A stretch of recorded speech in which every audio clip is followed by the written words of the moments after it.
The day of the hairy freak or the fat slob is practically gone. Let the party begin. I've got snacks.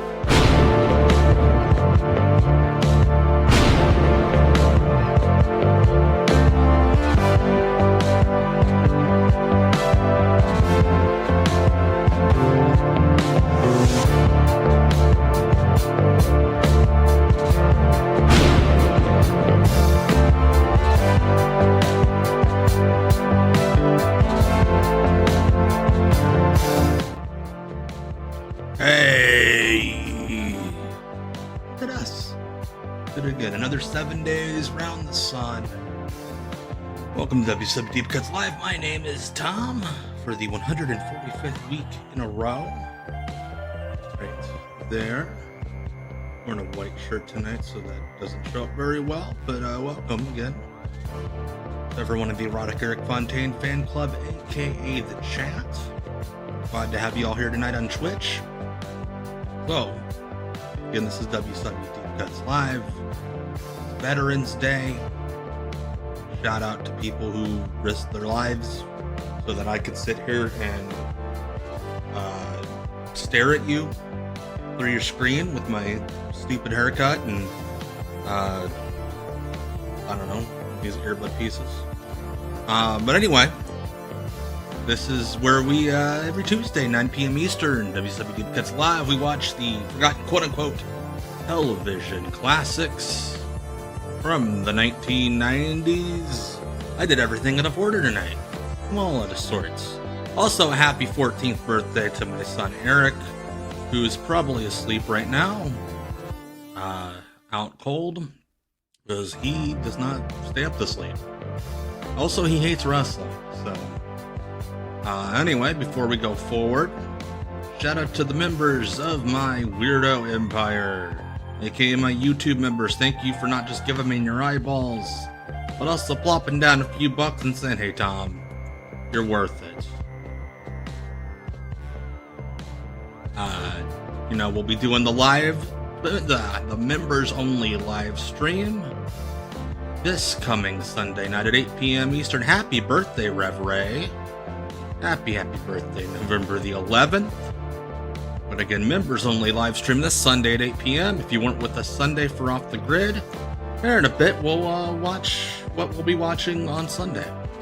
So anyway, speaking of the chat, if you want to be in there all week long, make some sexy times with your fellow Erotic Eric Fontaine fan club members, tinyurl.com/Discord for Tom Green.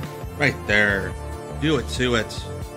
Now, speaking of folks putting money in my pockets, I'm on Cameo. See, you can't see the logo because I'm wearing white. So there we go. I'm on Cameo, just $10 a video.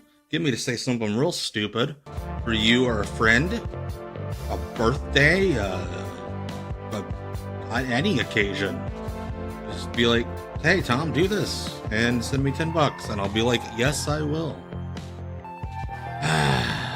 So yeah, I'm doing that. I'm really hoping to have a new long-form video out in the next 7 to 10 days. Yeah, I think I was doing really well for a bit, having a rotation. I just kind of crapped out. I've got one mostly written. I just got to record it and edit it. I'll send it out to you. That's right, I did. I did an intro video for Brian's Key Parties, laying out all the rules. Most importantly being Brian gets first pick of the keys. So that's Brian's rule. So anyway, I don't know what's going on here with my computer. Let's get into things. We're gonna start off here with WCW Saturday Night, November the 8th, 1997. Then after that, we'll watch WCW Pro from the next day, November the 9th. We're 6 minutes in. This is so silly. Let's go. What an opening matchup we got here. All right, as always, let me know how I sound, how it sounds, how it looks, how it feels. Starting off with Chris Adams Hello, Sally, Chandrox's cat. Pro was on Sunday, yes. By this point, Pro had been on Saturday. At this point, it had moved to Sunday evening.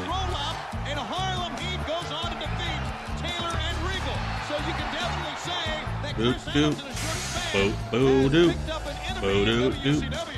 Chris Adams has always been an impact player. Eddie Guerrero, the opponent, Chris Adams. Let me tell you, this guy really That's the great thing about WCW at this point. Getting things done, Eddie Guerrero. Shame This match wouldn't have happened anywhere else. Eddie Guerrero's a veteran. What a way to start this program. Eddie better watch out though, because when Chris Adams' eyes turn red, oh boy. We have here, but let me tell you something else. Yeah, I hate, somebody brought it up online the other day. However, whenever people rip off Eddie, it's always like 2004 WWE Eddie. And this is the best Eddie. If you listen to the main event this morning, that Eddie Guerrero and Rey Mysterio Jr. will battle in a return match for the WCW Cruiserweight title coming up at World War III in 2 weeks in a day, Sunday, November 23rd. Exclusively Yeah, this is the best Eddie. Like Brian said, the mullet, the mustache, just total contempt for the world around him. They hadn't quite gone to the Chavo storyline yet. He was still feuding with Ray. Chris Adams, brand new signee to WCW at this point. Yeah, Dom, I like Dom, but he just seems too happy sometimes. Virginia, Maryland, I'm sure they're going to be coming from everywhere to the MCI. Like, Dom to me feels more like 94. We'll talk about Gringos Locos, Eddie. Talk about people coming from everywhere as this program goes on. Go ahead and get into this situation right now with Eddie Guerrero. Oh, it was awesome when Chavo would get mad. He's like, apologize to Grandma. You're breaking her heart. Got a bone to pick, obviously, with Regal and Taylor. But bottom line with this thing right here, Eddie Guerrero can be beaten by him. Chris Adams and his weird by Eddie Guerrero. You see judo right style. There, maintaining a ride, a great mat wrestler that he is. Eddie Guerrero. Hey, cheese man. 1, 2, 3, 4, 5, 6, 7, 9. No 8. Get that 8 out of there. Find that out. Starcade. We're talking about World War III first, pay-per-view, 60 men going to buy for the most. Yeah, they were weird about title changes in this era. They would, the pay-per-views would like never have a title change, and then the Nitro the next night, they would do a rematch. And that would be when the title change would be. It's like, why am I spending $30? This will be the same. They're flying in from your. And Dom's a baby compared to the WWE roster these days. Biggest event in the history of our industry, Starcade. And, he's like in his 20s, whereas I think all the main eventers right now are at least 40. Chris Adams, you know, Dream, at World War III, 60 men, the one man left. Was Chris Adams ever not in a weird era? Him and Gino, yeah. They were cool dudes, and then yeah, he just got fucking weird. We'll find out after Starcade.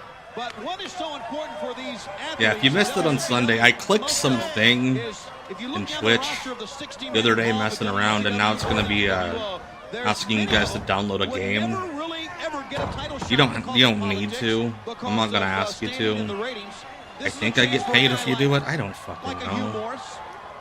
But it was kind of a mistake that I can't fix, so I'm sorry. Believe you me, but normally would not get one. Yeah, like Punk's like 45, Brock's 47. I think Roman and Cody are both 40. Auburn Hills, Michigan. It's going to be electrifying. It's a must-buy pay-per-view. LA Knight's in his 40s. Each and every Monday Night Live. The Usos are in their 40s. Hollywood Hulk Hogan Sting matchup has been talked about around the world. Talked by us. Will be talked about a like lot. Bronson Reed. No, not Bronson. Bronson Reed's in his late 30s, early 40s.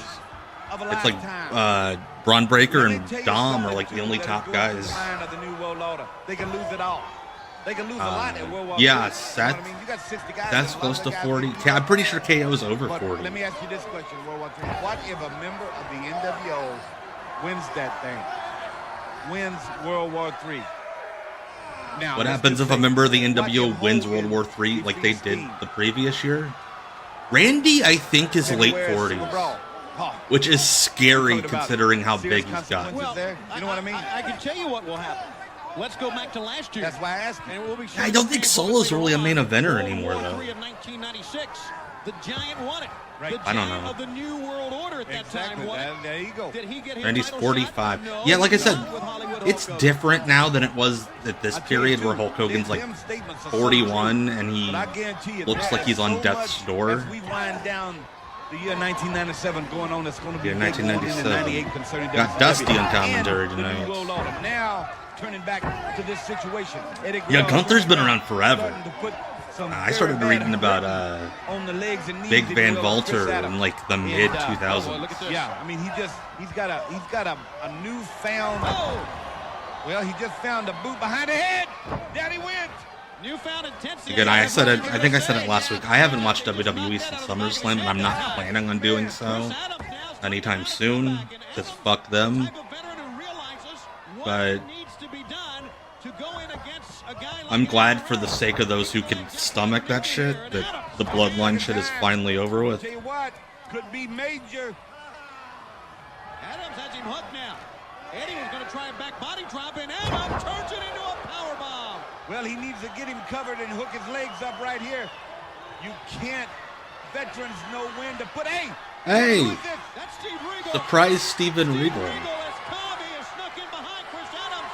Adams, the referee, nor Guerrero realize what's going on. By the way, without ratting anyone out, I will say, I tweeted last night making a joke about how Punk's okay doing Now, Eddie, backstage you know, that really segments turned the with tide on that thing. You know what he was waiting to do is get- Regal get- after get all Eddie that up, shit that give him happened with kick, you know them what I mean? He was when Regal lined was in up. He was AEW. ready there to go ahead and put him out. About how, Regal like, really timed himself. Punk's Eddie now goes a up bigger the top. stooge Can than Chris Regal Adams is. move from this thing right now? Attention drawn by Regal. Could this cause- You'll be Oh, surprised man. at some of the people who clicked like on that tweet.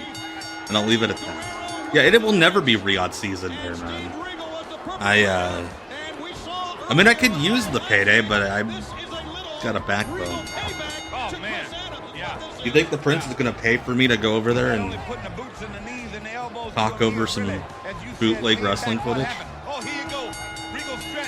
Hooked it on it. This match has been over. What's going on here, Tony? Well, the referee is acting the bell. You hear the bell sounding, but Yeah, the Wilford Brimley line, I think it's this called. is going to seriously injure God, AJ is Chris Adams unless fucking something can be insane. done. Fans, we've got to break away. You said it, Brian, not me. I say that shit, people get mad at me. Still to come in the remainder of the I think that ref's just like, oh, these guys are British. They do their own thing. Oh, yeah, high voltage. It's Glacier and Ernest Miller. Oh, hey, that was... I've seen that lately on the WWE Vault. That's kind of a big main event for Saturday night. Ming and Barbarian against Well, I tell you Luger what, and the Tony, Giants. Rumors are running rampant here at WCW. And when we talk about You can tell Saturday Dusty's night, taking this seriously because he talk a wore the whole lot button-up shirt. about things that Yeah, can I'm not happen doing that, as we Reverend, get when ready I'm, for World War III. I'm going to use my Vying veto. for the most prestigious title of all time, Like, the world's heavyweight wrestling. Like that episode of Who will they Review face? where Hollywood Hulk he has to Hogan, like crack the veto open with a and hammer and Saturday then night, swear you 3 got times he paid. really wants to use the veto. I guarantee you're gonna like this mess tonight. We're going to have much more about Sting and Hollywood Hulk Hogan, how you fans in the Washington, D.C., Northern Virginia, Maryland area can get tickets. But right now, before we go back to the ring, a very special interview with the new World Television Champion Saturn and Raven on Saturday night. It's begun. Titles should be held by champions, not Champions jokes like or me and my disgraces flannel. or disco dancers. Finally, this Brian, belt is held by a martial arts expert. When I'm Man done, who remind me. fears I'll share nobody. something with you I in a defy text that I anybody heard that to I am come not. take my I world wish I could television say on title. here He about that spent time in the situation. military as a ranger. I will He spent text you time after in we're prison. done. Constantly. There was they tried to something I make him heard conform, about that situation make that him is conform along to those their lines. ways. But now he doesn't need to. Yeah, Saturn fucking rules. I mean, I did the short. He's found solace. He's found a haven. By the way, the sanctuary. Raven doc. I watched the Raven documentary, Nevermore, I think it's So it called, is written. the other day. So it shall come to pass. Highly recommended. Quote the Raven. Nevermore. I don't think it's a great documentary. That is about There's a lot of like amateurish shit going on. Like you can tell it's put together by guys that don't really like experience that shit. But like Raven is a hoarder is on his way out. and kept everything. And he will face the former TV champ, the Disco Like the Inferno here. archived footage and the photos they have are incredible. Here's a man who, You get to see Raven's audition video in to save his life, and then he starts to win. when he pitched Scotty Flamingo to WCW. Got Louis Spicolli in the ring, who was like the Click's like boy. He wasn't in the Click, but he was like their buddy. Oh, Disco Glenn. We had way too much of him Sunday on Off the Grid. But no, the Scotty Flamingo audition tape is incredible. Because we watched Scotty Flamingo on here, and you know I've referenced it a few times. You know he's obviously doing a bit of Pauly Shore. His pitch to WCW was, "What if I was just Pauly Shore?" Like he straight up does the Pauly Shore MTV promo. Like when he introduces himself, he literally has to stop himself from calling himself the Wheeze. It is hilarious. So yeah, check out Nevermore, the Raven documentary. He won't talk to us, so we don't know what he calls. No, but it's like a modern My day pleasure, Yankee expansion Hawk. team. He does. He says he openly swings open the door and goes, "Hey, buddy, it's me, the Flamingo Man. Hey, Orion." Expansion team, man, with a bunch of hitters, man. You know what I mean? A bunch of hungry guys in a very weird league. He was going to wheeze the juice. He said he was going to wheeze the juice, even though he cannot be the wheeze. Like, it's fucking ridiculous. As injured, Raven is injured. One man, Scotty Riggs, we understand, still recovering from a fracture of his cheekbone around his eye. Yeah, right around the eye. So what's ironic about this match, what's weird about this, is like a couple months after this, Spicolli becomes like the NWO flunky. And then they wait just long enough after his death to where it's not tasteless to give Disco that role Great wrestler. Okay. with the Wolf Louis Pack. Spicolli, once again, you saw him laughing when the Disco Inferno came Nick in. That just Patrick really, with is an his example gal of, pal, The Rope. What the wrestlers think of the Disco Inferno. The man is a fine athlete. Yeah, that was a nice takedown there by Louis right there. You Why do see you his bark amateur at him? background coming out, spin around on top of him, let the man up. You get no points here, Louis. You know what I mean? You get no points. You know, Louis got a little charismatic glow about him. This is That's not why I quite was the saying, point hey, yet where seeing Louis these is newcomers, we dressing. talked about veterans, but seeing newcomers, There are this WCW kid, I matches know where he had a Louis great dressed like amateur Tommy background. Dreamer. He's trying to make his mark. He would love to get to the pay winner. And it's What a weird. big win. That's awesome, For Orion. Louis Cabolo. Thank you for doing that. Pick up in a scoop I am slam, all for and, Toys for Tots. Spicolli just having his way right They now do with the Disco awesome work. Inferno. Yeah, and now then, you know. Yeah, Louis is gone about 4 months I after. think he is. Oh, Well, there you go, Louis. Take one in the ribs, another one in the ribs, another I one think in the so. ribs. I think the pitch for his WCW character was more Chris Farley, but yeah, he's doing more Andy Richter, which doesn't help the fact that they have the same face. You know what I mean? Yeah. And I think By the way, they shout have out to Andy do it. Richter. Apparently, he's like going to win Dancing with the Goes Stars. the Disco Inferno. Ducks one there, up and down. Louis Spicolli in a great Yeah, he was doing that in the Dreamer feud. Like Louis Yeah, is, where he was you're trying to make doing the him Tommy on Dreamer TV clone on thing. Saturday night on Makes TBS. sense there. The hottest Doesn't show make on sense why he would dress like wrestling Tommy out Dreamer there in is. You want to WCW. get a victory. You don't want to be, you know, being too colorful. You know what Even I'm the talking shirt about. that says like the innovator Unless of you just got violence so or much, whatever on the whoa, back. got him. Ability that you're confident enough that you can do all that. So that's the situation Hell yeah. we're in right now. Love it. I'm gonna tell you what, Love he the is Toys really for doing a Tots good love job. in the This chat. might be a major upset as far as I'm concerned. Yeah, I know. I saw a TikTok reel somebody Before we made. need to maybe change that last TikTok name edit. in a colorful. And yeah, There's he a kick by Spicolli into the midsection. Fans, don't forget, That's a dude who in is this committing broadcast to the still bit. come, Ming and the Barbarians are cover. How about Louis L'Amour? Thank Somebody you. have that name already? I'm sure they do. Louis Ming and L'Amour. the Barbarian against Lex Luger and the Giant. is he trying to make reference How to about Louis Louis Dondero? We're also, That would be colorful. we're also going to have Pat a Patterson's Lucha Libre boyfriend? Battle Royal, and we're going to show you footage Okay. from not only Nitro, but footage from Halloween Havoc, the injury to Roddy Piper, nerve injury in the Hey, face. dude, that's a That'll happen disqualification. in this program. This is the beginning of that period in wrestling where like you could just hit people in the balls. All right, It's like whatever. Let's see if he can get to the pay window, as you always say, as the Disco Inferno holds his ground in the center of the ring, runs into a back elbow by Spicoli, and here we go again. I'm surprised Russo never did a thing where Disco like revealed that he had mirror balls down his pants. Gotcha. Okay. See, I'm uncultured. I don't know about these things. These authors. In a situation to get to the pay window. I'm an uncultured swine. Win, get more money than the other guy. Got him up high right here. Major upset in the making right here on Saturday night. Why did Nick Patrick grab him? Like, it was supposed to be Disco grabs Nick Patrick, but if you look closely, Nick Patrick like throws his arm back so the Disco remembers the spot. I think if my dad would have read more when he was alive, I probably would have known who Louis L'Amour was, because that shit's like my dad's avenue. But my dad didn't read; he just fucking watched movies. Did a good job there. We'll be back on Saturday night. Stay with us. Yeah, everyone in the crowd's like, "That was the finish." Dun dun dun dun dun dun dun.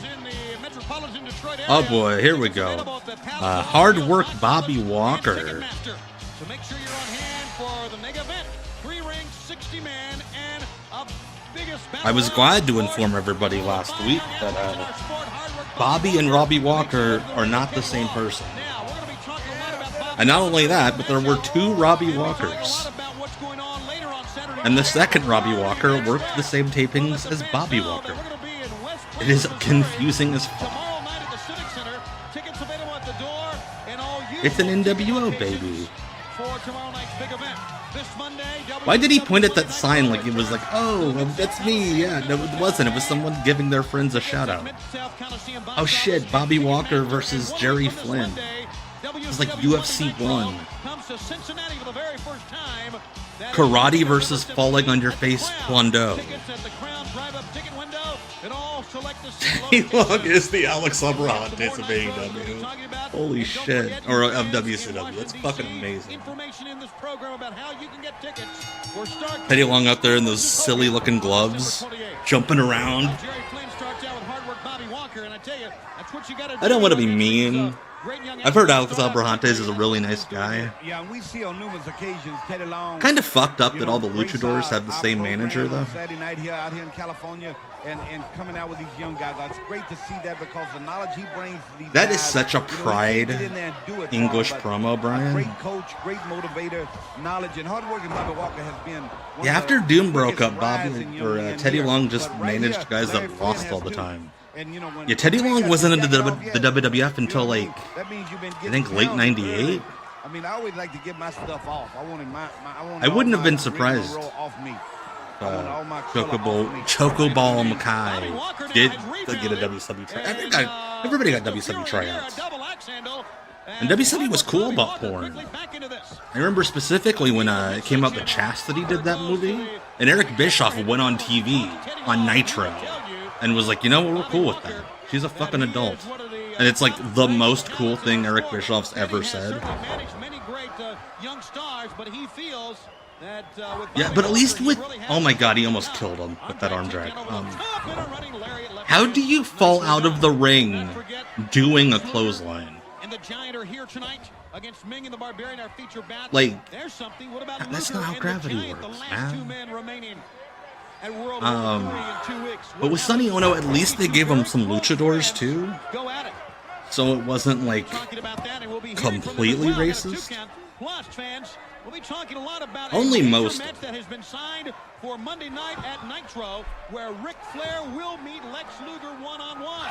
That's right, it'll be live Monday on Nitro. Also, fucked up psychology here. Why is the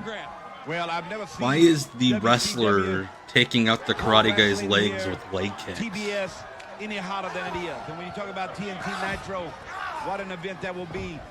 Matchups, always something happening there, just like here on Saturday night. Yeah, that's right. Boxes with God. You think somebody would have sued them if they were racist? As they hit the microphone. How about that? Sting, Sting and Hogan. I mean, how major is this? We talked about it. You know, we talked about it for a long time.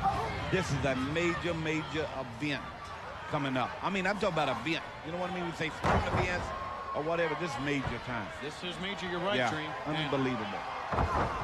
Well, I'm glad it's finally here. I'm telling you, I'm getting excited about it right now. What a way to end up 1997. There's a 2 count from hard work Bobby Walker. I got a letter yesterday, not to interrupt you here, but a letter said, why do you always... The man gravity remembered Bobby You know what Walker. I mean? We don't give our referees... No, they said to me, I got a letter saying, we don't give our referees... Fire and Ice fucking credit. ruled. Teddy Long started It as a sucks ref. that Teddy Ice did Train everything. He said, I was in wanted there to end the night team in and early. night out. I learned Like, that's why that psychology ended. of what to do and Though how to it's teach cool, it. before he died, Ice Train did So some interviews that where he was helped him like, along I was an the way back idiot. early in We his should have career. stayed together. That's a little insight So right he, there like, that I took might- the blame. Nate might not tell you, Like know a what I mean? grown-ass On One adult. of them 400 numbers. One of them That's Teddy 400 right there. I'm numbers? just talking about it. Teddy looking on. That Dusty come is, right like, out of the box. innovating That was a really phone solid sex about it. hotlines. Oh, speaking of Fountain, Holy shit. Bobby Walker. there you go. Hey, you know what? He didn't try to jump on the ropes. Bobby Walker. Yeah. And the young Big man improvement comes for away Bobby with a big Walker. win. Teddy Long says this is a champion to come, and I really think he's right. A champion to... Fans, do not What? forget, I don't want to... World War I don't III think we is should be coming talking up about in that. 2 weeks. Sunday A champion to night, come? November Hello, Low Dog. 7 p.m. Eastern. Make the phone call right now and join us. World War 60 III. minutes free ring, the biggest battle royal in the world. God, I hope when that You know, happens the phone has been ringing in our literally off the society hook that between it's cards just and a letters. 3-ring battle royal. Everybody talking about World War III right around the corner in Auburn Hills, Michigan, just outside of Detroit. And in light of the I always major enjoyed that announcement they were very regarding specific. Sting and Hollywood They Hall could have that said starts in Detroit. December, They could have very there be easily some said sort of Detroit presence whenever from they these went two there. superstars But they always as they specifically prepare mentioned it for was the toughest match of their lives. Plus, Auburn Hills. A 60-man, or should that be 60-person battle royal? The way things are going, all at World War III. Man, that's bullshit. Guess who the winner Jacqueline is? never got to Well, do I'm one of gonna those tell you battle how royals. I've got these exclusive stories and all of the news from throughout the wrestling world during my exclusive hotline report tonight, right on up until midnight. Call the hotline tonight. I'm gonna go through this 1-900-909-9900. fanny pack right behind me. 9900. That's 1-900-909. See whose 9900. prescriptions are back $1.59 there. a minute. Kids, get your parents' permission, but call the Right. hotline Well, right right. now. Let's get you back up to the ring. Oh, we got Psychosis. All right, Gene Okerlund, thank you very much, fans. WCW Saturday Night God, continues. the hotline now would be like $10 a minute with inflation. Here, Dream. One-on-one encounter coming up next because we are going to see Psychosis against Ghetto. Psychosis, What a formerly named fucking by weird Shoutout, match. coming out, has turned his attention away And this from again Portugal. only happens in And WCW. one of the new Psychosis affiliates of Sonny Ono, against Ghetto. Ghetto. Well, you know, Tony, we talk about Psychosis. Sonny Ono. Bottom line is he runs with the lead horse. He's noted for going with the guy that can do the most for him. I love the little Psychosis thing, the Psychosis dance he would do. You know, hard-working Bobby The, Walker went to the pay step window. You know what by I'm talking step, about? Teddy Long didn't go you with it. baby. He motivates these guys. He's got more intentions on his mind than going and getting money out. God, this fucking song. With Sonny Again, Ono, it's a money no situation. wonder these It's people strictly got business. sued And it's business for in racial New York. discrimination. And now he's taking Ghetto here. Let me tell you something about Ghetto Ghetto. wins the prize for comfiest ring gear of the night. He's straight up wearing pajamas. And had wondered if I had I have no idea what that guy's face paint was supposed to be. Let me tell you, Ghetto is no kin to me. You know what I mean? All he did was get in a bottle of my hair tonic, I believe. Like, it might as well Let me just tell be you a something guy on the about him. microphone He is yelling a slurs. tremendous athlete. And of all the guys that Sonny Ono has brought out so far, this guy, I believe, can have a major impact on what's going on. Ghetto. So there he is. But no, Ghetto is not. Hello, Burning Star. Thank you for the follow. I know what you're saying. Look, Yeah, the Orient Express moves are called. Guys, yeah, bring it down a notch. Exactly. Orient Express song which was later used by Takeshi Morishima in 2007. Burning Star, glad to have you here. Am I more of a Psychosis or a Hoovy guy? Psychosis. Or Psychosis. Why am I fucking saying it? Like, the way that the assholes in the YouTube comments keep telling me is the proper way. It's Psychosis. Like, Hoovy's great. Hoovy's fucking hilarious. I just think there's more depth to the Psychosis run. The Dragon will get 5 minutes in the ring all alone with Sonny Ono. Like, I would straight up sleep in that outfit that Ghetto's wearing. Ghetto, who is still prevalent in 2025. Still booking New Japan into the toilets. Will be managing Okada in what looks like it might be the Wrestle Kingdom main event with Tanahashi. Tony, 3 rings. You know what I'm talking about? 60 guys. A lot of injuries could occur in that situation. Who comes Little out? baby Charles Robinson, the referee. Hey, wait, hello. Title of all titles, the World Heavyweight title. And who will the champion be? Will it be Hollywood Hulk Hogan? It shouldn't be, but like, the celebration afterwards, like, they're gonna do it up so big that it's like, poor Takeshita, I love him, he won't be able to follow it.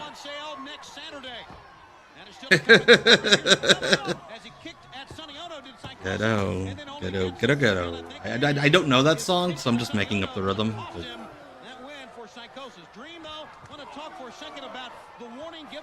yeah, crop top, baby. Looking pretty sexy.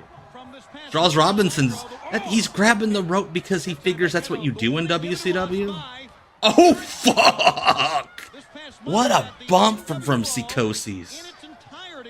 That was sick. He's like, hey man, let me break my neck on Saturday night. And it's this guy that's leaving after this match. Has the NWO give us a warning that they were going to be in attendance? They just would usually show up, so it's got to be something big. Yeah, that's a scary Hey, Fran. Also, I bet people shit on Psychosis for like not selling shit when he bumped. But he like just took 30 seconds out of the match to be like, hopefully my neck's not broken.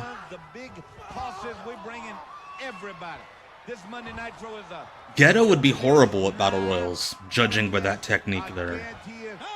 Oh my god! Was he trying to get one of those Lloyds of London deals? That was psychotic. At least with the Taker bump, Jimmy Snuka Jr. had an excuse. He was holding a camera. Ghetto's just like standing like this with his arms in front of him, like just lets the dude fall. I can't believe he's gonna get a win. I thought he was gonna get a win here. Yeah, the floor caught him head first. Yeah, that's right. Jericho almost broke his neck when he wrestled Ghetto at Halloween Havoc. Okay, I thought that didn't look like it was going to be good. I'm glad it was after the last minute.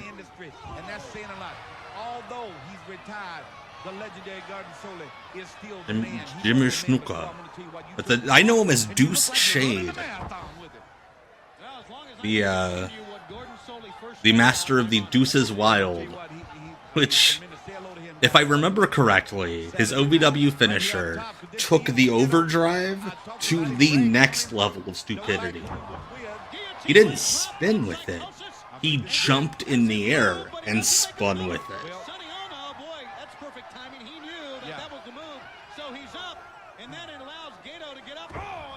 Called him Gato. Shade is what gets left in the sun when my dog takes a dump. Right.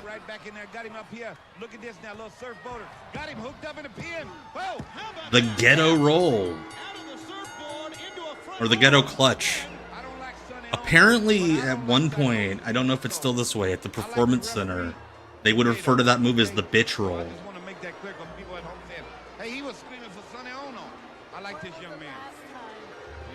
He needs to realize that this man, Sonny Ono, is in it, as you said, Tony. Yeah, Russo would be so fucking offensive. Do I call him gay? Or do I call him like an Asian slur? Which one?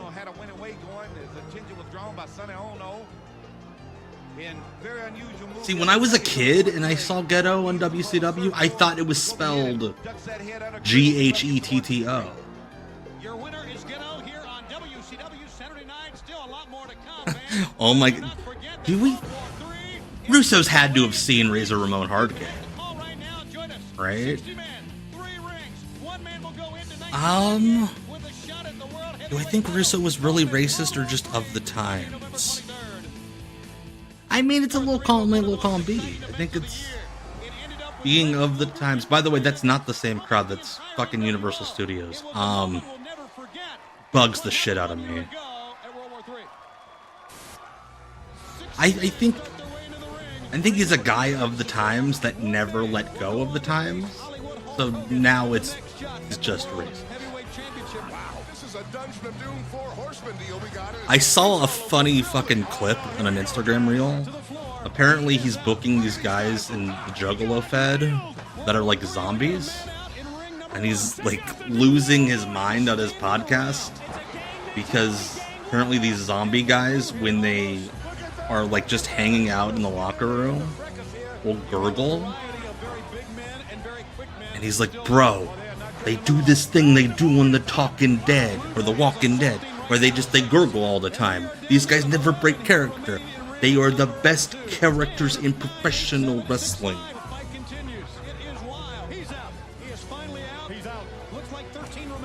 Are they just gonna run the whole match? And yes, they are. They're literally running the entire pay-per-view main event at like 50 speed. Holy shit. Wow. I do not remember Regal getting that elimination.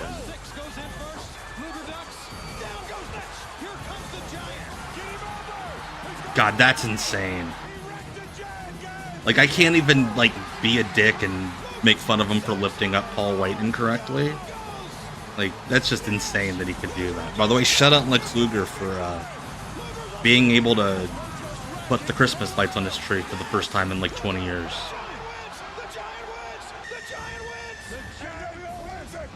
Is that, like, the only Battle Royal Paul White ever won? He was in, like, 9,000 of them? And I think he only won, like, this one. Maybe one of the Andre the Giant ones, too. But, like... Hello, Captain. Thank you for the follow. Yeah, that's a great point. There were 60 guys in these things. If you do the odds, and one of these happened as a shoot, the Stars aren't going to win all of them.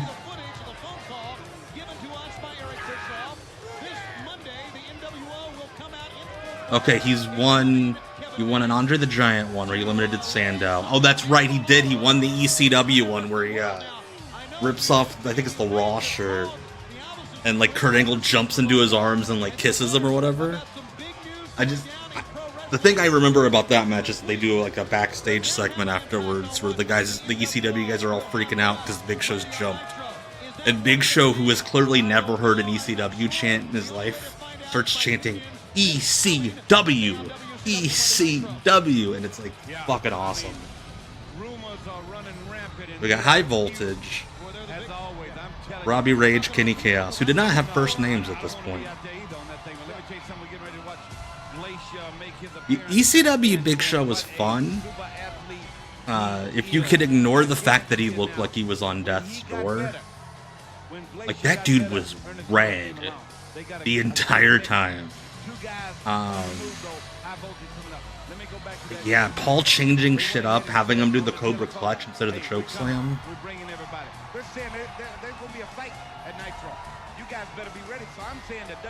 Yeah, it's Glacier and his friend Ernest. Like, what the fuck? Just call him Panther. We got to get right because this could be an early World War III warning sign going on here coming up on this Monday night. What a pay-per-view that was. I asked a couple years ago, like, hey, like, I had a contact who would know about the WWE warehouse. Hey, does any of this shit exist from the WCW Saturday Night set? And I guess the story is they trashed it in like 1999.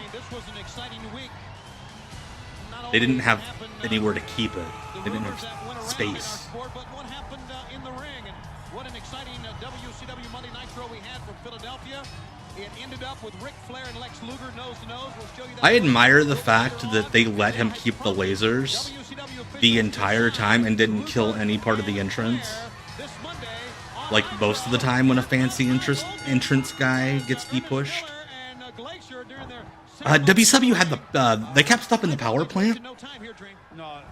Like there were like a shitload of old pay-per-view banners in there, but they didn't have room to keep like sets. To vie for the world tag team titles. They're a young team. I relate to them. Go back. That oh shit! I need to hit up like stash page of Silverman. See if he'll make a WCW Karate Gi title, like the Ernest Miller one. I wonder. It's gotta be legally possible. Like if Tony's like, "Hey, I want to do the WCW Saturday Night set." That would be dope, Orion. That'd be sweet. Stiff Kittens. That sounds like a party game.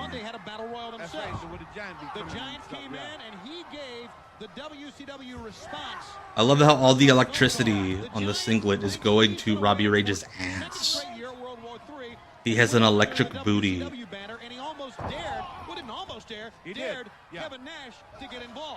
Yeah, I hate that MMA killed off this style of wrestler. We don't really have them anymore. Guys who just do like sweet karate kicks. We have MMA weirdos, and we have guys who wear kick pads but have never thrown a kick ever. What a big pay-per-view that will be as we get ready also for Starcade. That would be, yeah, that would be definitely. But the thing about all these wrestling companies is they got to use big screens for everything. Because, you know, people love big screens. Why did he jump over him? Just do it on the other side. Yeah, the Halloween Havoc decorations were saved. But, like, that pumpkin, you can just deflate it. That's why they kept that. He's an icon. He's all them things. Sting has been on the verge of being that on so many occasions. Yeah, Speedball, I think, is the only kicky guy who can actually kick. I look for this to really be. And that's why Speedball stands out. Not only a big event, but an awesome match. I really think it's going to be great. Well, you can go back and document the good moves. We need to wait like another 5-10 years when Speedball's knees go out, so he can just become Ernest Miller and not do anything but the kicks. And of course, a lot has happened in the course of wrestling. God, the embarrassing period in wrestling where guys would just steal UFC finishes. Like, I remember specifically the Chael Sonnen Anderson Silva fight where Chael goes for like the spinning back fist and falls down, and Punk and Danielson did it on Raw. Like, douche chills. I love Brian, but that sucked. It looked so bad. And like that period where the Big Show, where not Big Show, where Undertaker's like, "Hey man, I'm an MMA fighter. I got gloves, and I know who Jens Pulver is."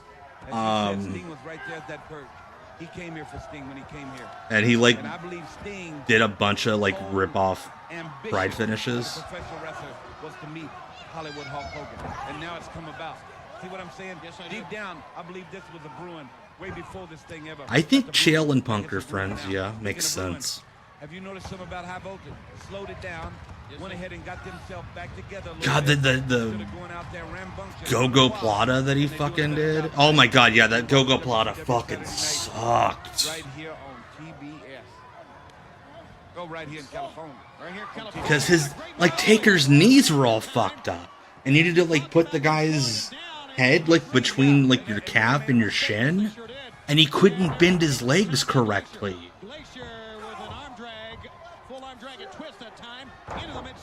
Yeah, I don't like Takayama fry punches in worked wrestling matches because guys don't hit each other. It's just like it looks like kids playing.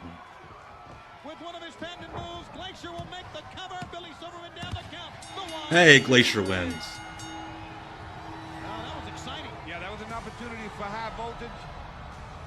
Remember when Taker did the Dragon Sleeper? And they were like, what do you want to call that thing? It's like, call it the taking care of business. It's like, that's not a noun. That's a incomplete sentence verb. And he's like, no, call it that. Oh my God, Paul White was huge. Still is. A little bit later on, the Giant Lex I love Luger Lex team here, like, against Ming and the Barbarian. But gentlemen, right around happy. the corner in suburban Detroit, it's World War III. Giant, you won it last year. I'll get to you in a moment. But Lex Luger, my money says you got to be one of the odds-on favorites to win this 60-man. Lex Luger, you have big pecs. You might win the Battle Royal. But standing here next to Giant right now, it's kind of hard to say, but it is very important. We just saw a video where you lifted him up over your head. WCW, you got to look at this, whether you're the Giant or Lex Luger, any participant in WCW, you got to care. You could just say participant. You got to want to win it. And there's so much to stake because the winner of this match, if I'm not mistaken, does get a shot at the world title, which is currently held by Hollywood Hulk Hogan. What if Gene's like, yeah, you are mistaken. This Battle Royale's not for anything. And Lex is like, fuck it, I'm not going in there. Giant standing there like Mil Mascaris with like his gut sucked in, his chest buffed out. The thing about Lex and I is we're both one of Alexis the allocates. furthest of the limits. If it's just Lex and I left, we've done our job. That means we've got the rest of the NWO out. Yes. Sorry, World War III this year is for a gift certificate to Walmart. Fist to fist. Sorry. Another thing, too, I want to throw out there. Yeah, shout out to Lex decorating that Christmas tree. I think it's amazing. DDP is doing incredible Everybody in NWO things. refers to you as the big man. I'm referring to you as the little big man. What the fuck was that accent? It's kind of The like big you, man. And you there, and me staring at the top of your head. God, so many people would get hurt if they tried a rotating Royal Rumble, Orion. I mean, I'm not saying don't do it, because I love anarchy, I'm going to but tell you right now, it's either going to be me, it's going to be Lex Luger, but it's going to be somebody from WCW. NWO, you guys better... do you realize World War III would turn into a shoot WCW if here we come. the prize was a waiver to not have to do the worldwide tapings? Lex Luger, the total package, and this man, the one and God, Lex Luger loved his titties. To be fair, he had great titties. On TBS, don't go away. Doing the men's and the women's rumbles at the same time, that'd be so distracting. We're going to take you now back to Slim Jim's Halloween Havoc back last month. It was Roddy Piper. When did the Giant stop doing the sexy whisper? He kind of kept doing them off and on for a while. Again, this drives me nuts. This is Universal. This isn't... By the way, where the fuck did they get... Was this the old Thunder cage? Also, it's insane that the fans can just reach in the cage. I'm going to tell you what, it was an altercation we'll not soon forget. I guarantee you they went to town on him. Like, I would love to know what these dudes thought when they got there and saw this fucking hunk of shit. And then Randy Savage is like, I'm gonna jump off of it. So, why didn't they cut this up? So for those of you that don't know, that was a shoot fan. This is a legit fan run-in. And they didn't cut it out of this replay. How old were the participants of the Rage in the Cage? I think Piper's 45, Hogan 43? I think. But like legit, they and why did they cut to the fan? And then why didn't they cut the fan out of this replay? They had to have had a continuous shot on Piper hooked up to the cage. Yeah, that fan, it was a shoot. Barry Horowitz in the ring with Paul White's handprint on his jacket. Yes, a man who rules. That's right, Barry Horowitz. Shout out to the stretcher. I cannot fucking believe that. They left in a shoot run-in on a pay-per-view replay footage. But they didn't... They could have like even cut into it like a few seconds later and not shown that part if it was that hard to edit it out. They did, yeah. Randy Savage beat the fuck out of that dude. God, Hugh Morris. My TikTok, buddy. Yeah, so I don't blame the director live, because I think there was an NWO guy that came into the cage with a Sting mask, so he probably just thought that's what it was. But, hello, Big. I believe that's, yeah, Big for Little. Big for little. I think that's a Reddit. That's a subreddit. And that's all still to come tonight on Superstation The hello Big for little. Morris has been up and down, been in situations. God, if you all have not seen, Matt Foster just brought it up. They released the model for Sid Justice's character in the WWE 2K25 game. It looks just like Marie Jones, like identical. Looks nothing like Sid Udy. Holy shit, Barry did not help him at all on that. That's insane strength. Also, we're nearly at 100 viewers on Twitch only, which is awesome. Shout out to us. He's a great test for any athlete. You know what I mean? Say, I don't want to play that team. You know, they're 2-4, but I don't want to play them. That's Barry Horowitz. That's my analogy of him. As you see him right now, got Hugh Morris down where he needs to keep him. Well, you're looking at by the way, I haven't told you guys, Sid's neighbor Seth left me a comment. He saw the short I did about him and Sid. And he left me a comment letting me know that he's hanging in there, and he misses Sid a whole lot, but his life's going well. Yeah. That made me so happy. But I really don't realize just how tough it is. It's got to be tough enough when you're in the ring against a tag team. Gotta be tough enough, get it? Six-man tag. Or you're in the ring in a battle royal in one ring, but think about Nostratoni. about 3 rings, what it takes to go through. I did. I let Seth know that he's got a lot of people out there that care about him, and think he's awesome. So I was glad to hear from Cowboy Seth. So I played a couple of games as Abyss in 2K25. Sigma fan, thank you for those gift subs. You rule, my dude. Hype train, baby. Thank you, Sigma fan, for those gift subs. You can be frustrated, believe me. Well, you're not kidding. Yeah, I'm telling you. This is what you call that's uncling. That's But Abyss is really, you know who's really fun in 2K25? Major abdominal stretch. Time or call it an inside grapevine. I mean, he had the head, and he's working on the head once again. Pushed down. You can see what he's working on, Hugh Morris. And I don't. It's been a long time since we've seen the head. Captain Suitcase, thank you for the follow. Sorry, I got distracted. I got a text from somebody. Berserk Hippo, thank you for the Prime sub. Chugga. We got a hype train going. New Jack. New Jack is a blast in 2K25. If you pick him in like a no DQ match, he comes out with the card of weapons, and you can do like an actual New Jack match. It's so fucking cool. Fans, I tell you, with great anticipation, do we go into Monday night on Nitro, finding out what the NWO has in store for us? Yeah, it's cool that D-Lo was in it. Is it based on the it's major, but is it they based said on, we're going to come beat you up. That's major. Is it based on the major rumor most of us heard this past Major? wrestling, or is it just coming out? Does this mean that Hugh Morris will be getting a big rubber guy? We don't know. We know Kevin Nash will be. Yeah, they use the New Jack Network song in the ghetto. In the ghetto. Holy shit, Sigma fan. Sorry to hear about the shoulder surgery. Glad you're recovering though. Thank you so much for the subs and the kind words and the hangs in the chat. Yeah, once you see it live, it ain't a rumor no more.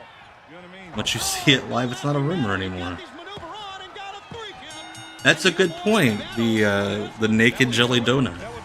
They do have history, so I'm surprised Cardona hasn't reached out to him.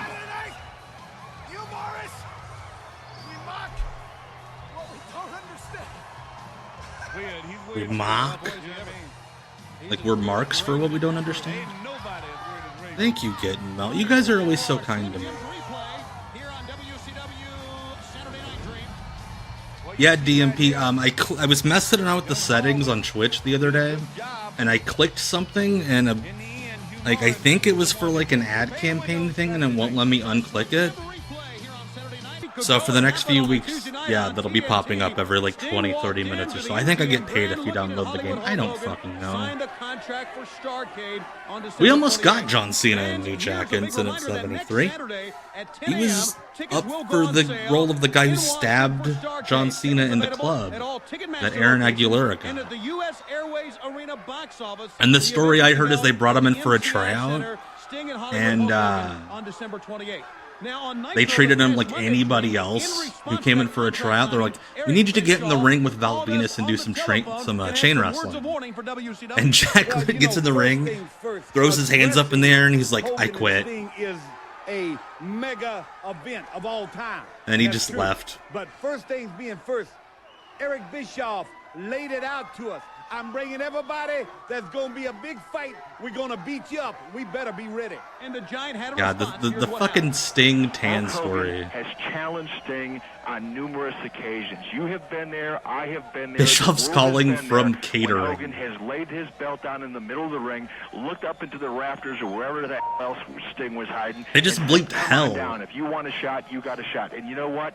They bleeped hell from the guy in charge of the show. Finally, Hogan had. I didn't see him as the stabber, but as the stabber, the friend of the stabber. Yes, finally showed up and signed the contract. That is Hogan that challenged Sting, not vice versa. So keep that in perspective. Next week, the entire NWO. Eric, Hogan, please press a button on your phone so we don't hear you curse. Norton, Bagwell, the whole crew, including the big man. Shuff's calling from an intercom at Walmart. Huge. You hear somebody in the background. Price check on Oreos. For everyone in WCW. Oh, including the big man Kevin Nash next week. Huh? Absolutely. The big man Kevin Nash. No, he's talking about God. The NWO is going to get real weird and religious. Tell us about a big man, Bischoff. Take a look I love that they advertised later in the show we're getting a Lucha Libre Battle Royal. And then we just saw highlights of the Big Show, or of the Giant, beating the shit out of all the luchadors in a Battle Royal. I'm going to call you Little Big Man. Little Big Man. He fucking loved that line, man. It's all down just two people. All White loved that Little Big Man line. He thought it was so fucking cool. You're going straight in the crowd. Oh, he has promised that he's going to throw Kevin Nash not only out, I think that Balls and Axel tryout match is out there, if I'm not mistaken. RV Kremer. I think I've seen it. I don't think it's on YouTube anymore, but I'm pretty sure it's out there. One thing we are sure about, like after One Night Stand, I remember the idea is Johnny Ace was really into the idea of Balls and Axel being like the new Bushwhackers. And then Axel like fucked up his paperwork with an athletic commission, and that ended that. You want to go ahead and see who the better man is. Paul White loves Little Big Plan. He probably does. Paul White's a gamer, dude. They came face to face, and by doing that, that spirit inside of them said, doing that spirit inside of them. Let's get it on this Monday night. And this Monday, what a night it will be. WCW Monday Nitro, Monday, November 10th, 8 o'clock from Memphis, Tennessee. In action, you will see Memphis, Alex Tennessee. Wright, as well as the Disco Inferno. Chris Benoit will be with yeah, this is the point where they didn't have anything fucking booked for Nitro. So they would just be like, hey, here's the wrestlers who might be there. Okay, it is up. Okay. All right, yeah, it's fucking weird. My favorite ECW guy dark match was the FBI versus Doring and Roadkill one. That's out there. Where I guess Paul Heyman told them, hey, just do all your moves, do spot fest. And they got really over, and they got to the back, and they're like, you can't work. Has revolutionized the sport of professional wrestling around the world. Moves that thrill. I love how, I know that Jericho worked in Mexico, but why the fuck are you showing a Jericho move in a segment about the luchadors? Or the Rito Romero special. The Gory Special, invented by Eddie's legendary father, Gory Guerrero. The Frog Splash, developed by Eddie's late tag partner, Art Barr. Plancha, the Flying Cross Body Block. These segments fucking rule. And I genuinely think these segments did a lot for like this style in America. Like you have little nerds like me sitting at home in 3rd, 4th grade, like talking about pescados and wanting to go to Arena Mexico. That's fucking insane, dude. Luchadors rely on speed and acrobatics rather than the power of their American. They should do that today. Problem is everybody does every move. Like Taz kind of does a thing like it. We've seen the present. Who knows what the future brings from Lucha Libre and the Mexican Luchadors? As opposed to what the Brazilian Luchadors? In his series on Lucha Libre Wrestling and the Mexican Luchadors, and you know, the high-flying maneuvers that yeah, it's really cool. Like WCW had its faults, and I'll never deny that. But like, they would have never done that shit on Raw. You would have never had Jim Roscoe. Lucha Libre and the Mexican Luchadors. Let me tell you about pescados. I'm telling you, got some great athletes and you're going to be moving fast. They're all coming out to Hoovie's music. And you can't see any of them. What a fucking shitty entrance. Who the fuck's that guy? Have put new meaning on the word excitement here. There's just a guy that came out with them. Battle Royal where you have to go over the top rope to the floor. Only one ring here. Certainly going to the top rope would not. It's like somebody pressed a button and all the luchadors shot out of the entrance. Like they opened. There's another one. No, what was that? The jacket. What was that that fell from the ceiling? They all shot out like you open a plane door up in the sky. One man is out and continuing now the remainder. Oh my god. Why did you do that in the Battle Royal, dude? Hector Garza, there you see Silver King and Super Colo going at it. And who is that? Beating on him. The Villanos are no, in there. who's this my man over here in the corner? Boy, this hard one Also, to shout out call. Psicosis for almost breaking his neck like 3 times and then coming out for the Battle Royal. That might have been Barry Horowitz for all we know. I wish I loved anything as much as Dusty Rhodes loved El Dandy. Oh, I fucking love Battle Royals. I know that technically nobody's actually doing anything, but it's just fun to watch 20 dudes pretend to punch each other. I think more indie promotions should do Battle Royals and less scrambles. El Dandy has moved himself in a position now that he's in the corner, and he's not really getting hurt, and he's not flew out. For El Dandy to win this I love that Parka's chair's just hanging off the ring. That is a chair, isn't it, Tony? If it's La Parka, it probably is a chair in there somewhere. El Dandy now is putting his foot in the mouth of one of the luchadors. Oh, boy. They refer to that as the Tony Atlas driver. Great maneuver, and there's a fist to the face. El Dandy has worked his way into the middle of the ring right now. And Lismark Jr. is staying out of trouble. El Dandy is staying out of trouble, and that's what he needs to do. Like, do you think Cody ever got jealous of El Dandy That's the only one that I know as a kid? in the midst of a tilt-a-whirl. Rendered Ghost, thank you for the follow. Hell yeah, dog. Right there. That was a nice move. There's a lot going on right here, fans. Tony can bring it to you, I guarantee Like, you think they ever were like sitting there on the kitchen table and Cody's like, why don't you ever give me the attention you give El Dandy? Last time we had a Luchador Battle Royal was Monday, as you saw the footage. Hell yeah, Rendered Ghost. Glad to see you in the chat. And the Giant ended all of that. Cleared the house, so to speak. Yeah, and one Dandy wouldn't have given me a C on that biology test, Cody. They were talking about when we talking about the NWO and Like, do you think that's why Cody's got that flip for the dramatic now? He grew up jealous of El Dandy? For a battle raw. That's right. Cleaning house. That's right. And I guarantee you, man. Like, Cody has that whole issue about going from undesirable to undeniable. Was he undesirable to his dad because he was not El Dandy? Dusty took El Dandy to Universal Studios. He wrestled earlier in this program. And he's back in there once again. I'm going to tell you what, Dandy has stuck himself in the corner. Oh my god, that would have been insane. If you're Dandy, as long as you ain't getting hit or staying out of trouble. Yeah, Cody got the presents El Dandy didn't want for Christmas. Silver King is doing well. Yes, he is. And Juventud Guerrero. La Parka's doing Dad, well. why?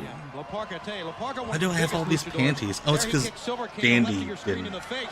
Now we're over with Lismark Jr. and your favorite El Dandy. Yeah, throw him out, El Dandy. Dandy sent in. Liz Mark. No, El Dandy. All right. Okay. Come on, man. And watch out to the right of your screen. Very close between Juventud Guerrera and Psychosis to go out here. But this continues, this lucha libre over the top rope. Yeah, Dandy was active when Dusty had the book for Jim Crockett. The biggest battle royal in our sport at World War III. Both Piano, 4 and 5. They both I genuinely wonder how that didn't happen, Orion. Because Russo did have Dandy for a bit. Oh, butthole driver. Boy, I'm going to tell you what. Garza now hits the top, and he will. That was oh! Did you see the way his shoulder blades hit the ground? Oh no! The floor with him after Garza done that. 6 men remain in this lucha libre battle royal, and using Juventud, Psychosis sends the man crashing. The Villanos eliminate each other. And wow! Garza still look at that shot. Wolfie, thank you for the follow. Right as Hector Garza does a very impressive elimination. People out right and left. Now he's got his problems with Colon. We're getting him settled down now so we can see who all's in here. La Parca's still in there. El Dandy, of course, is still in there. So the Villanos that are active right now, I'm not kidding, Villano 3 Jr. and El Hijo de Villano 3. So they don't get to be like Villano 6, Villano 7, no, they gotta be like when there's like Final Fantasy 10-2 or whatever it was. That's what's going on with the Villanos now. Oh my god, he almost killed Hoovy. Oh shit. Bless his heart. Hell yeah, Avenger to go. She'll have a lot of fun here. We watch a lot of that stuff. Glad to give you that throwback. Tuesdays at 9, baby. He wrestled once before in this program. Psychosis La Parca against Juventud, and it's obvious that La Parca and Psychosis are teaming up on Juventud Guerrera here. Yeah, until Juventud goes out, and then they got to look at each other. Then you're gonna see a. And then they got to look at each other and be like, "I love you." El Daddy, come over here and watch this thing with me. You just call him El Daddy? Come here, get it. Where's he at? Yes, we have El Hijo de Dr. Wagner Jr. Juventud sent in. Hurricanrana has no purpose here at all. This is a pretty sick battle royal, all things considered. That's just reaction. Yeah, sure it is. Because they in there and they're used to doing them things, going for the victory, getting to the pay winner. Different pay winner. Are they chanting kill, kill, kill, kill? Standing in the battle royal. Would you think that the winner of this, of all the luchadors, would be the favorite of the Mexican wrestlers going into World War III? You know, you got a good point there, but I believe anybody could have won this thing. Holy shit, that was awesome. Sometimes it's not only time, that was cool as hell. Lucky. With that many guys, you got to be lucky. Oh, how about that? Psychosis inadvertently kicked La Parca. Hell yeah, Wolfie. Glad to see you in the chat. I agree with you. Tried to boot him out of the ring. I love that Parka's like, fuck it, I'm just going to go to the outside. Who cares? Juventud is outside right now. La Parca now moving in. Yeah, he's not been eliminated. Yeah, no, that's what I'm saying. He actually went underneath the yeah, Tony had to be like, Dusty, we filmed this 3 weeks ago. We're not even at the arena. We're at the studio, dog. You don't have to run out. Oh my god! What a finish! Hey, what if I just hit you in the back of the fucking skull with this chair? And that's how we end the battle royal. That was awesome. Great battle royal. Couldn't have been better. So La Parca is your winner, and we have more great action still to come on. I love when La Parca would sit in the chair, celebrating a job well done.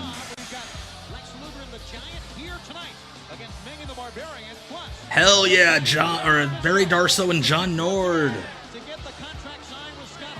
God, John Nord was jacked.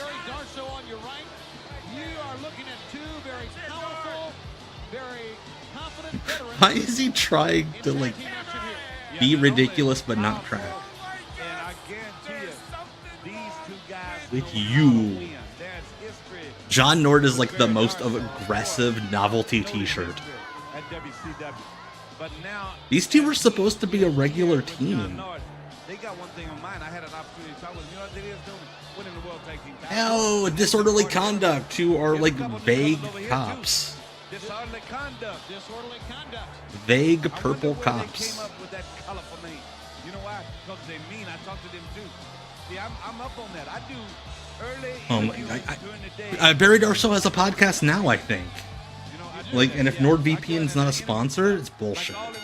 La Parka won the Battle Royal where he brained Hoovy in the back of the head with a chair while he was up in an electric chair with psychosis. So it was very nice of me to talk with him. Had a nice time. We ate some tortillas and stuff. It was like Nord and Darso look like your two meanest, toughest uncles. I did, Wolfie, yes. About the cruiserweights being the best part of the show? Absolutely. Exactly, and that's true, but you can still tell them that, you know, after 26 glorious years of being on the road and winning 3 world heavyweight titles and making millions of dollars, you would be the one to wonder why I'm working only 2 hours. Barry Darso, who has a book coming out.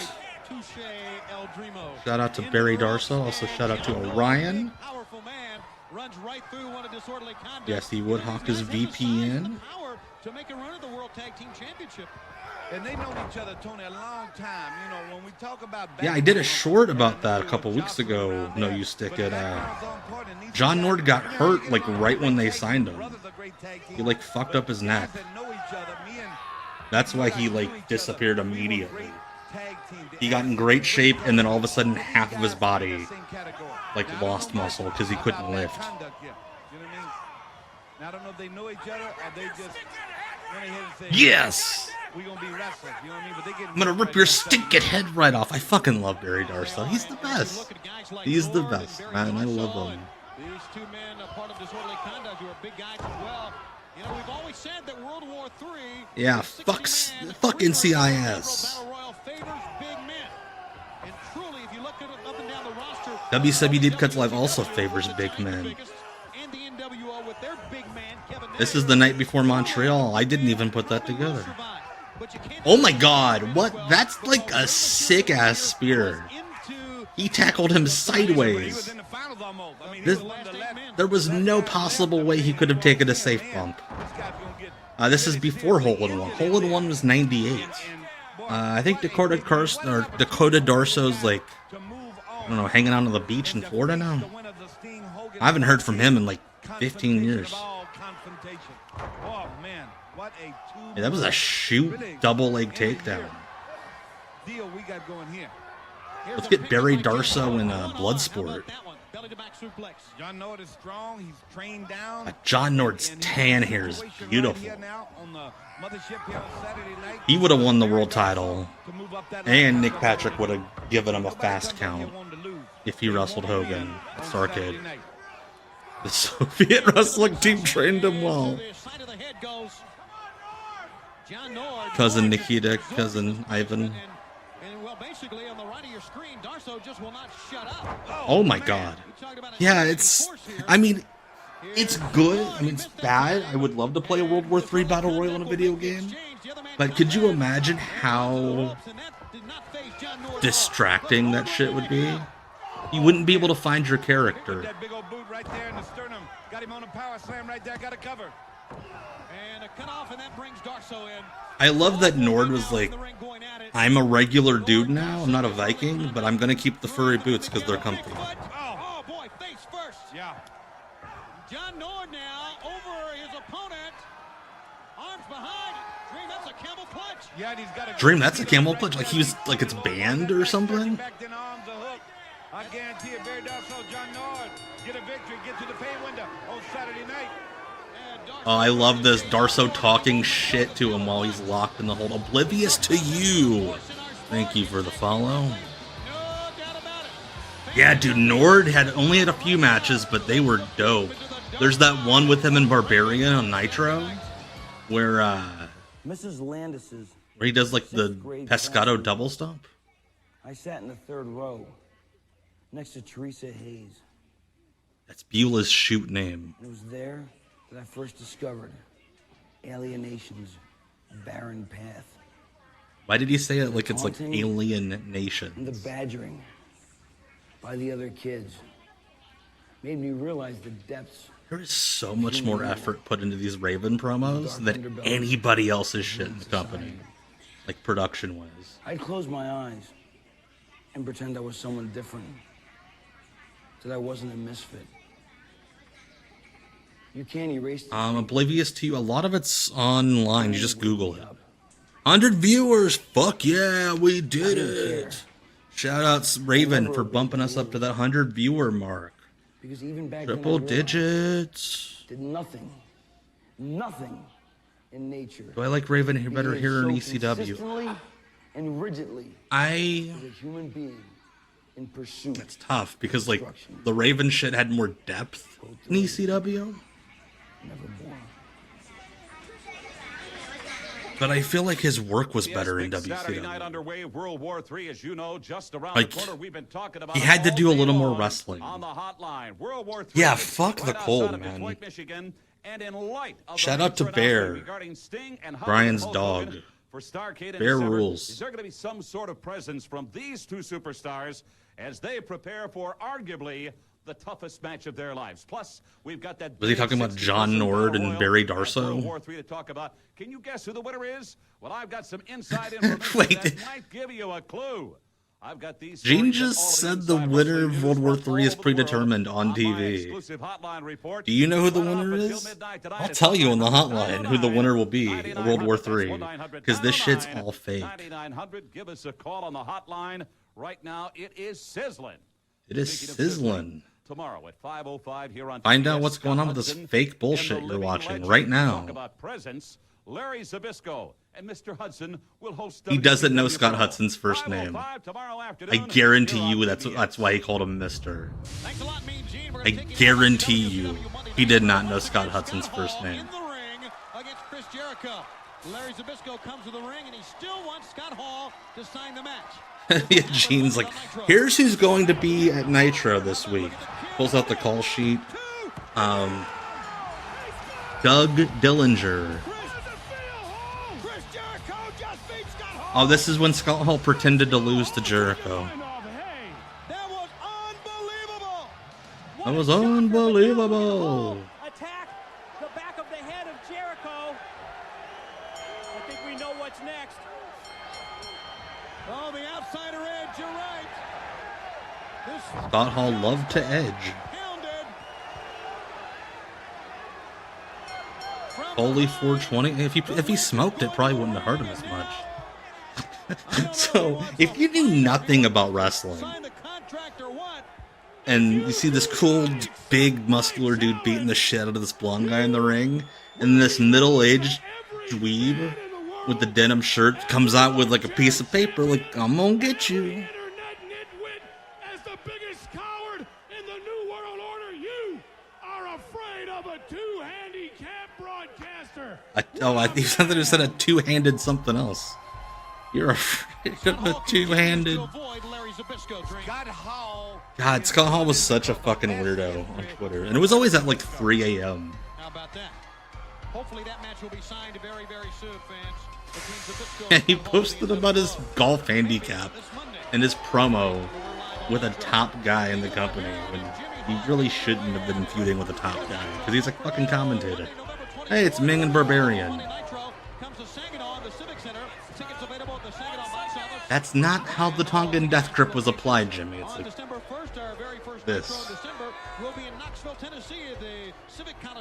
Main event time for WCW Saturday Night. Again, stick with me after this. We're going to watch an episode of WCW Pro afterwards. It'll take us up to 11 o'clock Eastern.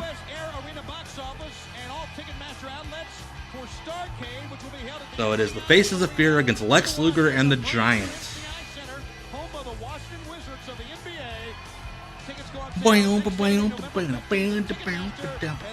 This Lex Luger's another guy that had really good luck with theme songs in WCW.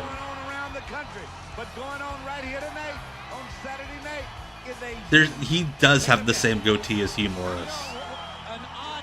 That's bonkers. When he's wolf whistling at Luger. Perversion knows no gender. God, yeah, 5 years later we watched that Luger Sting match from that WWA pay-per-view where it looks like if you poke Lex, he'll like deflate. Because you can see what's in the ring, but now we're going to look at four men who I would think would be up the ladder, so to speak, up in that top 10, top 15 men favorite to win World War Yeah, that top 15 out of 60, that top fourth. You have by alliance with somebody that you're going to be in there with. Ooh-ah. I always love making Barbarian go, ooh-ah, like making random ass noises. The world's heavyweight title, whether it be Sting or Hollywood Hulk Hogan. So the importance of that will make. The problem with, okay, so Wolfie, I've explained it on here before. You're a newbie, so I'll explain it again. A lot of WWE's archive of like the WCW shows is real inconsistent. So like they didn't make it a big priority to try to get shit digitized because they don't have like all of the episodes. And when they were uploading old stuff, their thing was they would want like entire years of shows to upload. So that's why this stuff's not up on Peacock, and it never will be now because they don't do that. That's not their thing. The catapult, bottom rope, working on the upper body, the throat. It'll stay in the archive. Like bits and pieces of it'll come out on. Oh, it's Clubberin'. 4 fistas, 1 body. You'll get like matches here and there on like compilations on WWE Vault. But yeah, other than you're not getting like full episodes of Saturday Night on the WWE Vault. No disqualification U.S. title bout at World War III. But here's a chance. I guess the match was signed by WCW based on the problems they had at the end of Nitro Monday. Yeah, I think when the year's over, I think all those archives are disappearing from Peacock. Lex Luger is a very vocal seller. Yeah, shout out to OSW. They do good stuff. Shout out to the OSW. Shout out to the Deadlock Boys. Boys. Well, they coming to beat us up. That's what they said. So could be more. Yeah, is a rumor gonna be walking in? You think? Then it won't be a rumor no more. You know what I mean? You never know what they're. Rumors cease to be. Yeah, right now the only thing I watch on Peacock, my son Noli is really into SNL right now. That's pretty much all I use Peacock for, is to sit up and watch SNL with him on Saturdays. We have not seen the Giant in this matchup yet. 2 count. No, because Ming and Barbarian have really dominated Lex Luger. Not only clubbing him, but stomping mud holes in him and keeping him cut off from getting over to his partner, doing the right thing. Yes, Nathan. Shout out Nathan with a Y. Sheepy at Spotfest on the old Instagram. Oh, I thought he was going to do a Michinoku driver.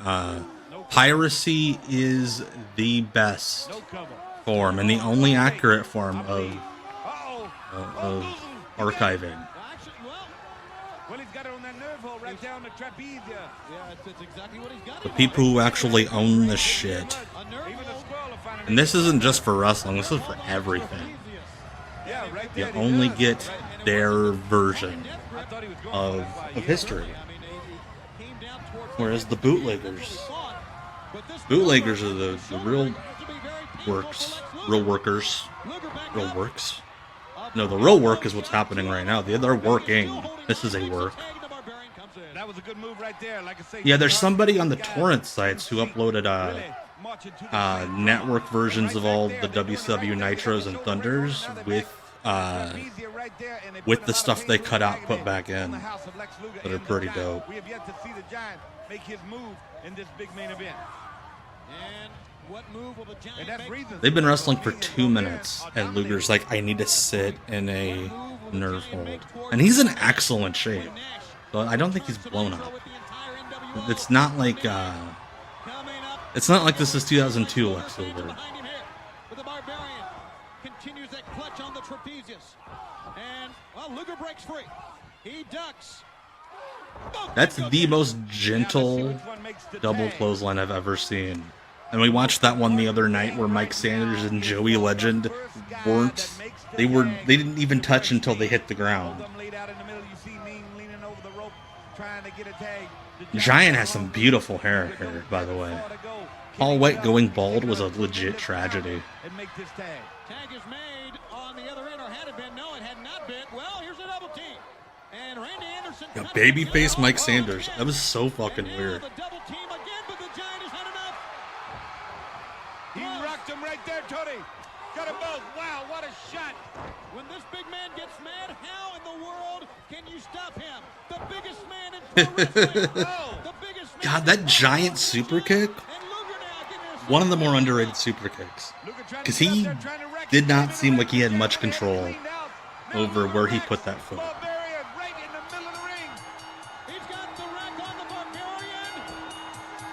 Yes, red shirt security from the famous red shirt versus black shirt security feud in TNA. Oh, I legit thought Giant was sucking on Ming's boob. Like, the camera was so far out, and Giant's head was going back and forth. I'm like, why is he sucking on his nipple? Like, no, it's the Tongan Death Grip, you fucking idiot. Ming and the Giant also always had really good chemistry when they would have singles matches. Tongan titty sucker.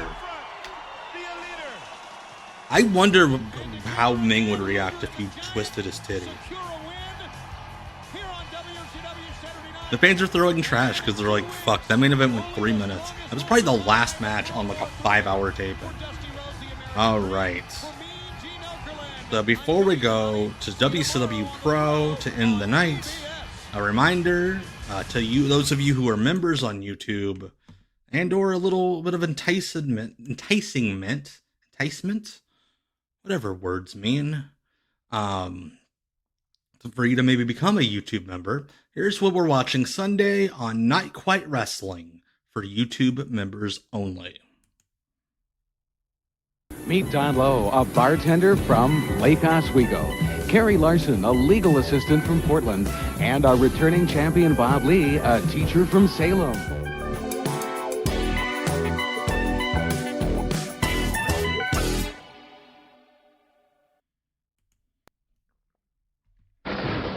Alright, so that is Sunday for YouTube members only. I thought I heard the bell earlier. I thought I did too, but right now that's official.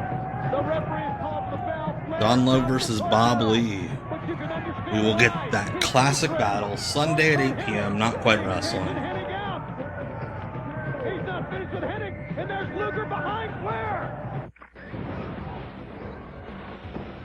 But right now we got WCW Pro from November 9th, the night of the Montreal Screwjob. I was in a toy store the other day. Orion. But hey, Dusty Loads, great fucking name, by the way. Your username rules. That is awesome, too, that you see Haku regularly. That's awesome. Hey, Sam, have I done Candle? We need unity against What's the New Candle? World Order, especially with World War III. But no, Orion, I was in a vintage toy store on Sunday, and I was thinking, man, if I had that Maven YouTube monetization, where I was making all that Maven money, I would spend so fucking much in here. Well, again, if the Steiner boys hold on to those belts, I'm going to buy them both a car. We heard that. Right now it's What? So if the Steiners win a match on WCW Pro, Larry Zbyszko's buying them each a car. The most high-stakes match in the history of WCW Pro. Candlepin blowing? Or bowling or blowing? Those are two way different things, Sam. We've done a lot of bowling on Not Quite Wrestling. Not enough blowing.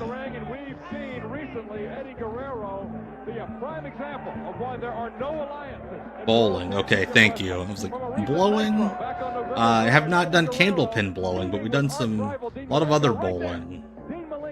There were so many local bowling shows in like the 70s and 80s.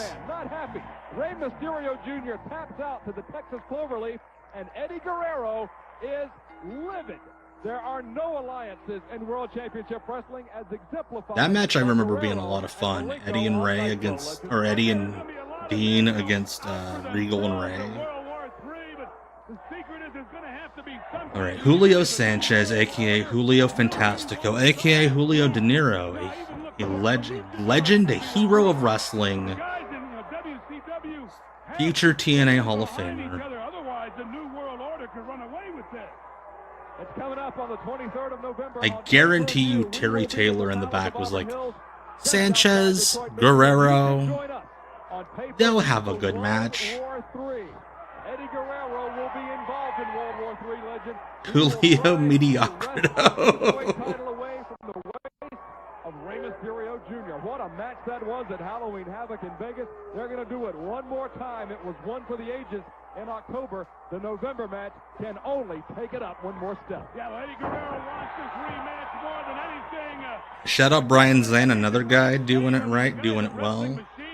Also, Brian Zane, shout out to him for a couple months ago deciding to no longer cover modern wrestling. Incredibly smart decision on his part. There is a situation developing that will come to a head. Candlepin Stars and Strikes. I will have to look this up. It sounds fucking awesome. Just by the name alone. Also, don't forget tomorrow on Nitro, Bischoff is shooting off his mouth about how strong they're going to be tomorrow. What kind of gigantic surprise the New World Order is going to have. Mickey J, the referee, staying as far away from the ropes as humanly possible. He doesn't want. Oh, he just touched him. He just got Nick Patrick's cooties. Nick Patrick's cooties, not Patrick's. His name is not plural. About what the surprise of the New World Order will be. The internet just full of rumors. I'm sure WCW Legal will not let us go into what those rumors are, but suffice to say, it was Brett, right? The thing where they came out with the flags. If the rumors are true, and will we find out tomorrow night on Nitro? Well, that's the secret. Forget the rumors. We'll watch the truth. Suplex from Eddie Guerrero on Julio Sanchez. And Eddie Guerrero, not an ounce of body fat on this young man. Diana Myers from WCW Legal, like, you better not say Bret Hart's name. He hasn't dropped the WWF title yet. Yeah, the spinning boot scrape thing. I always loved doing that in video, because what the fuck was that? The whirling dervish from old Julio. That's awesome. Yeah, I love Brian. Brian is a great dude, great content creator. He's given me some good advice privately. How to handle certain things. He kind of does look like Timmy Williams. I see that. Get him and Adam Copeland in the same room. You could have Timmy and Trevor. Julio Sanchez got the 2 count on the former Cruiserweight champion. Go behind. Just couldn't keep those hands locked together. Look at oh! Oh, boy. Sanchez right on. Oh, no. Boy, what are you happy? What the fuck, Eddie? Is Sanchez conscious? Yeah, I think Eddie's pissed off. I think Eddie wants to get this shit over with. Yeah, I said it earlier. Shout out to the Deadlock Boys. Love the Deadlock Boys. They're the best. Eddie Guerrero is going up to the top. This could be it. Tony, James, Blood, they're the best. Eddie will put the final nail in the coffin of Julio Sanchez. That is the count of 3. The former Cruiserweight champion. Yeah, an apostrophe is like a little rope. That's right, Jonathan. That dude is pissed off that Eddie dropped Julio on his head. The audio dropped out. Eddie probably just said a slur. WCW presents WCW World War III. Reverb. At 7 p.m. Eastern Time. Only on pay-per-view. Call your local cable or satellite company now for availability. Yeah, Eddie didn't even try to protect him at all. Didn't even try to pretend to look like he was protecting. Just fuck you, buddy. Kicked him right in the face on that one. Oh, belly to back, then they got a lock. See, that's how you dump a guy on his head and pretend to protect him. I think we're living in World War IV, Reverie. I think all the battle royals were a continuation every year of World War III.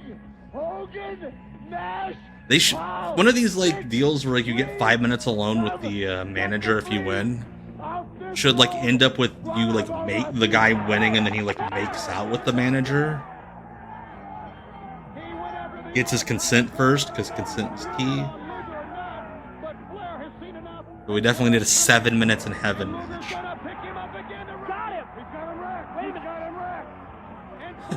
I love that Flair's like, I'm gonna do the most obvious sneak attack of all time. Also, I thought it was very funny when Flair used to just wear the most obvious, like, pajama shirts with his gear.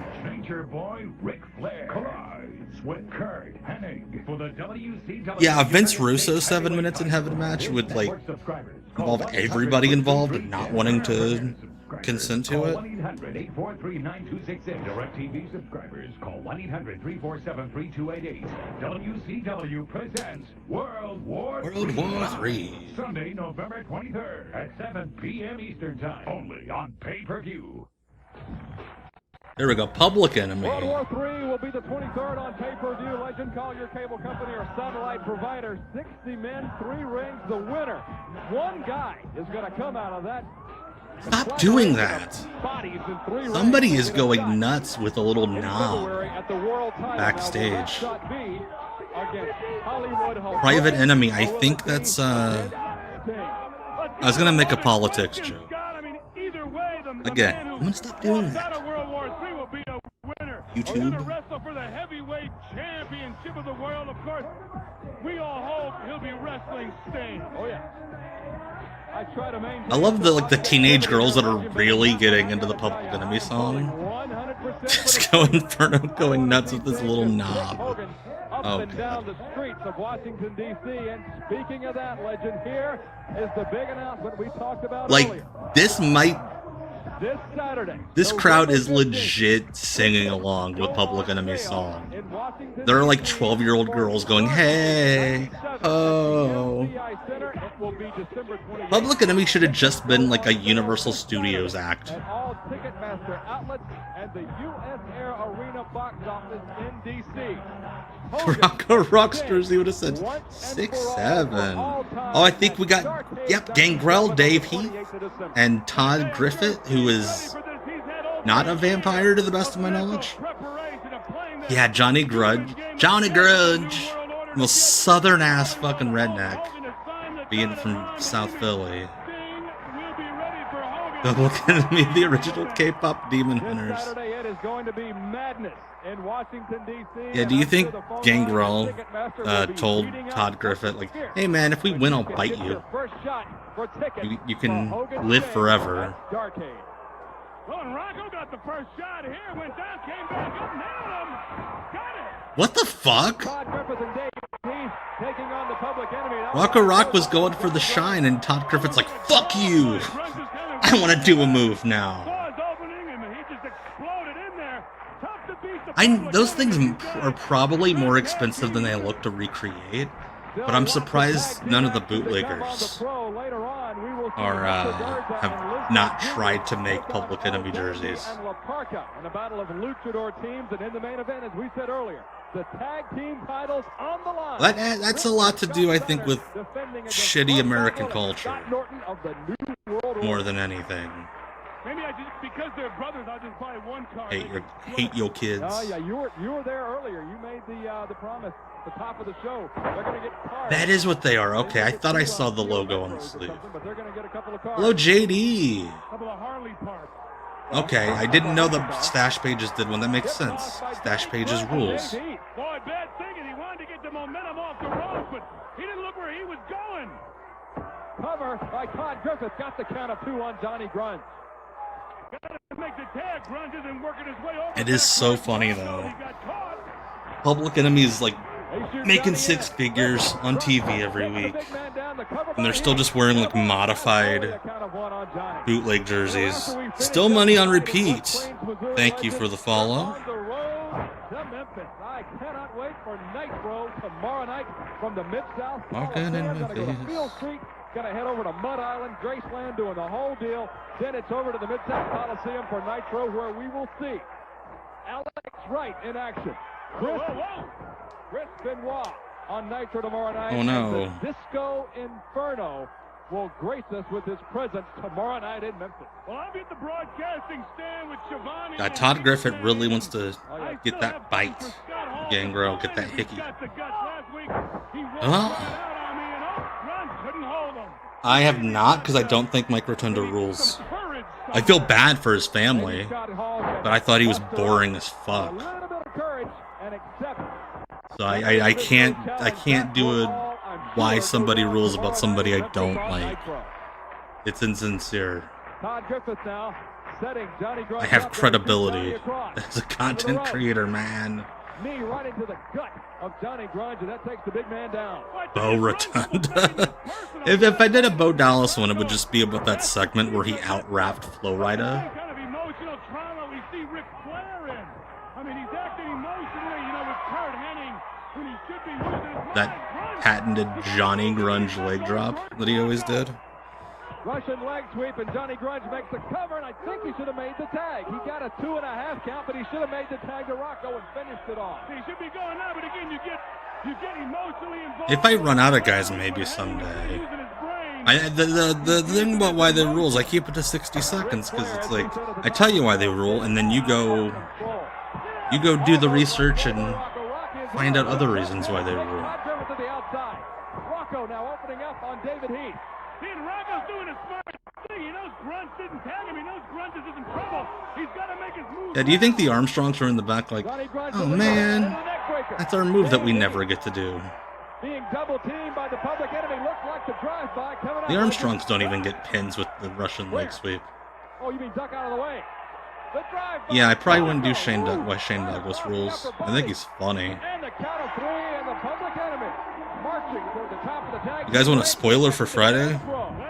It'll probably do dick all views because modern guys bomb for some reason.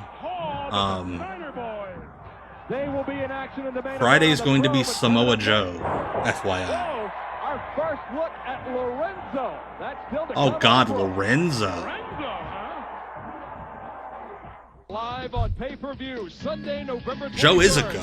Call your cable company. Dude, like every time I do an AEW guy, or any time I do any modern wrestler, numbers bomb. I don't know why.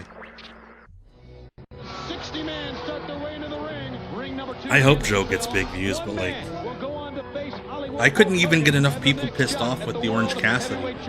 Wow, this is a Dungeon of Doom 4 Horsemen deal we got. It's all over the building. Oh no, here we go, guys. Again, I love that this segment is just them playing the 1996 World War III at 50% speed. Check out the new world order. I'll probably do a Liger one someday. Halfway through here, almost. Look at that! Look at that! Hey guys, what if we did a spot where we all laid down on Ron Reis? Very big men and very quick men. Still He looks comfy. Knocked them over the top. Wow. Luger is assaulting right now 6. And we are down now to 11 here, remaining in ring number. I love the Scope. The Scope is one of my favorite arenas because of how cool the ceiling looks. I've had a couple people ask about Elix Skipper. I'll do Elix Skipper eventually. I got the next few weeks planned out, and then probably after that. Yeah, the Omni was a dump. The Scope looked cool. Yeah, no, I post them on my personal Twitter every week.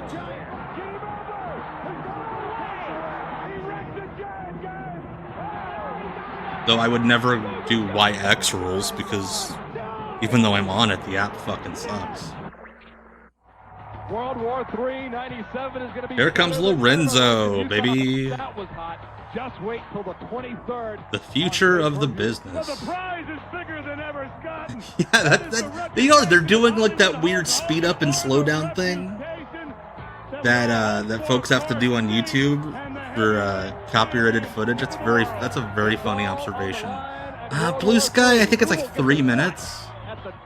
Is the longest video you can post on Blue Sky? I think. Okay, I looked at him. What's next? He's got to wrestle. Tim Cheeks. I don't know. I see these Clapping guys for right Tim over Cheeks, there. baby. I just want to put my hand in there and just wipe the ring up with their face. Yeah, fuck that. I hate the YouTube algorithm too. Big stupid-looking handlebar. So Lorenzo's gimmick is I was in the band Firehouse. Come on, accept the challenge, you wimp. Scott Hall, there is the gauntlet thrown down for probably the third or Yeah, fourth Tim week in a row. Cheeks is the man who puts cheeks on his ass. Except he didn't. He put a star on his ass. Because he knows who's the star of the show. It's the cheeks. The entire New World Order will be on Nitro. They got a big surprise. I wonder if it's that internet scoop. Yeah, Hayabusa's fucking... Have you seen the new Hayabusa? New Hayabusa is insane because he's just like a carbon copy. Old Hayabusa. Is going on with the NWO. That'll be tomorrow night on Nitro. Lorenzo, hip toss on Tim Cheeks. Yeah, no, this is a couple of months before the Finlay match. Yeah. Just Lorenzo, or is it like... No, it's Lorenzo, not just Lorenzo. The great Lorenzo. Not just Lorenzo. That would be Ultimo Lorenzo. I'm gonna get more comments from, quote, Lorenzo's roommate, who tries to DM me on various apps every other week. You should have Lorenzo on your thing and do a video so he can tell you why you lied about him with Finlay. Cincinnati, Ohio. Alright, Stephen J. Neptune, man, this week in history. November 97, the Kings beat the Knicks in the NBA. See, the Oilers beat the Giants in the NFL. The #1 album in the country was Mace's Harlem World. The #1 movie in the country was Starship Troopers. Hayabusa, can you think of an accurate wrestling character rebrand, says Nathan. Oh, La Parka. Yeah, the La Parka deal in AAA. Oh, yeah. Worked. What will be the announcement from the New World Order? I can't get past It's really hard. Eric Bischoff, as he is prone to do. Yeah, second La Parka was accepted. Last week that Kevin Nash would be back with the NWO tomorrow night in Memphis on Nitro, but I gotta think something. And now third La Parka is like instantly. Yeah, that's not the big surprise. We all know Nash is coming back. But what we do know, the New World Order speaks with forked tongue. Oh, yeah. So, what the big surprise Trying to think. We'll see tomorrow. I don't want to start. If they would have rebooted Lorenzo with another guy, it probably would have gotten over. A good long while. Don't forget, I will eventually do a Super Color Rules. Against Buff Bagwell and Scott Norton. Like, I'm hesitant to do, broke his neck with his ass. Like luchadors, because I know shit about lucha, but I never feel confident enough that I know enough about lucha to do these guys justice. Oh my goodness. Well, we'll hear about that one. Lorenzo 2, played by Chuck Palumbo. Successful debut over Tim Cheeks. No, Lorenzo's roommate never has a name. He just will open up the email or the DM with, I'm Lorenzo's roommate. NWO, who the fuck is Dog? Oh, the Steiners. Like, what the fuck is Dog Pound? And we saw on a recent WCW Monday Nitro a lucha battle royal that involves. Hey, it's all dandy again, baby. And we saw one last And night La on Parka, WCW speaking of the man. that La Parka was involved in. But Yeah, on Lorenzo's top in of his everything 50s and else has a on the roommate. Nitro Battle Royal, the Giant. According to Lorenzo's roommate, he runs World War a warmed up chain of bars in Texas. He is very successful, has a lot of money. So much money that he has a roommate. The Giant decided he wanted to enter. He was a last-minute contestant, but watch how he throws these guys around, picking them up. What a like dickhead atomic drop. Look at this. Looks like a bunch of fleas attacking a dog. There's the big gorilla press on Silver King. Yeah, typically if you have a roommate in your 50s, it's for a reason. Maybe Lorenzo's roommate is Jason Rance. To the Viano, drops him, and watch the Giant. Watch what he does to Lismark. Just catches him in midair. Yes, that's exactly like that, referee. The Giant wasn't finished. Yeah, Dandy, it's like that Reddit thing. Somebody said that Ray did the forehead thing with them, and it's like, fuck you, you little bitch. I didn't see it on Botchamania, but I've seen that clip, Orion. Yes. Hopefully in World War III, when it's all down just to two people, it's me, it's The way the audio's fucked up here, it looks like they kicked all the. It sounds like they kicked all the fans out.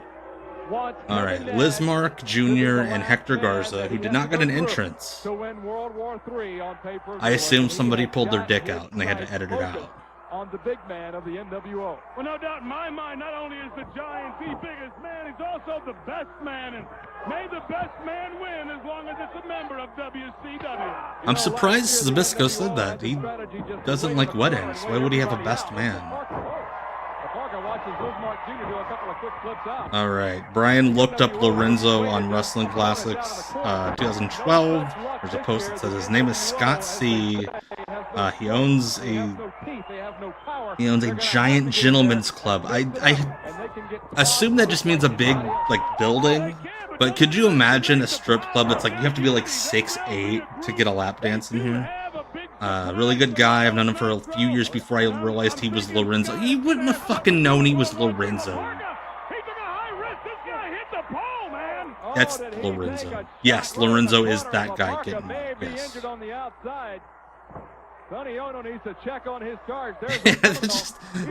The giant strip club is just Paul White and like Elegante up on the pole.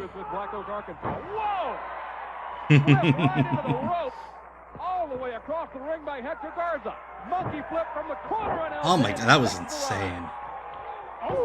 Hell yeah, that El Dandy punch. Garza a little too quick there, just ran into it too fast, and Sonny's happy about that one.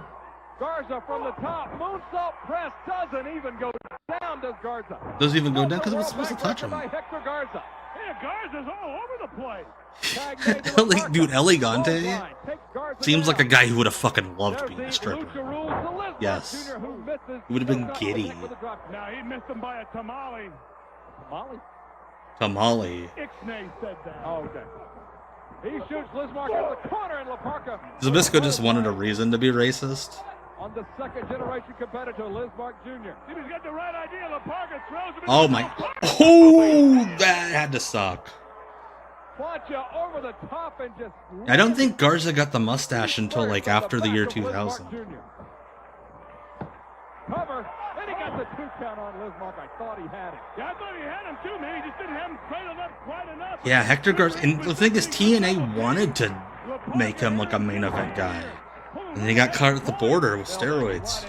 El Dandy going up top. Fucked up his push. And drops the elbow, connects on Lismark Jr. This is the kind of action. Cover by El Dandy and got the 2 count on Lismark. That's the thing that's insane. Is they're like, oh, we gotta push this Lorenzo guy because he has long-haired Latin heartthrob. It's like, fucking Hector Garza is right there.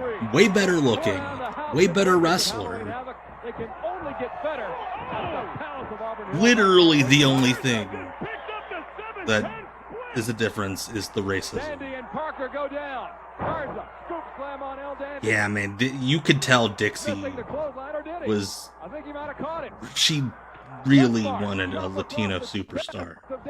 They tried so hard with Hernandez. Oh my god, that ruled. An assist to Hector Garza. They really tried with Hernandez for years. It just didn't click, man. Remember there was that period where Shocker did the McDonald's commercial? And so TNA hired him? That is such a good missile drop kick. That guy came through the ozone. Standing moonsault. Hooks the leg. Just a 2 and the 3. Yeah. We didn't get an entrance, but we got the win. What a weird edit. Knowing those guys got the win and you edit out their entrance. The top rope drop kick followed by the moonsault. I love the guy in the crowd that's so sad. Like, yeah, fuck you. I wanted Laparca to win. You want to see a replay? Snap into this one from Slim Jim, legend. Oh, look at this, Laparca. That's right. I completely forgot Chris Melendez existed. Yes. Yeah, Shoker, Chris Melendez, Hernandez, Hector Garza.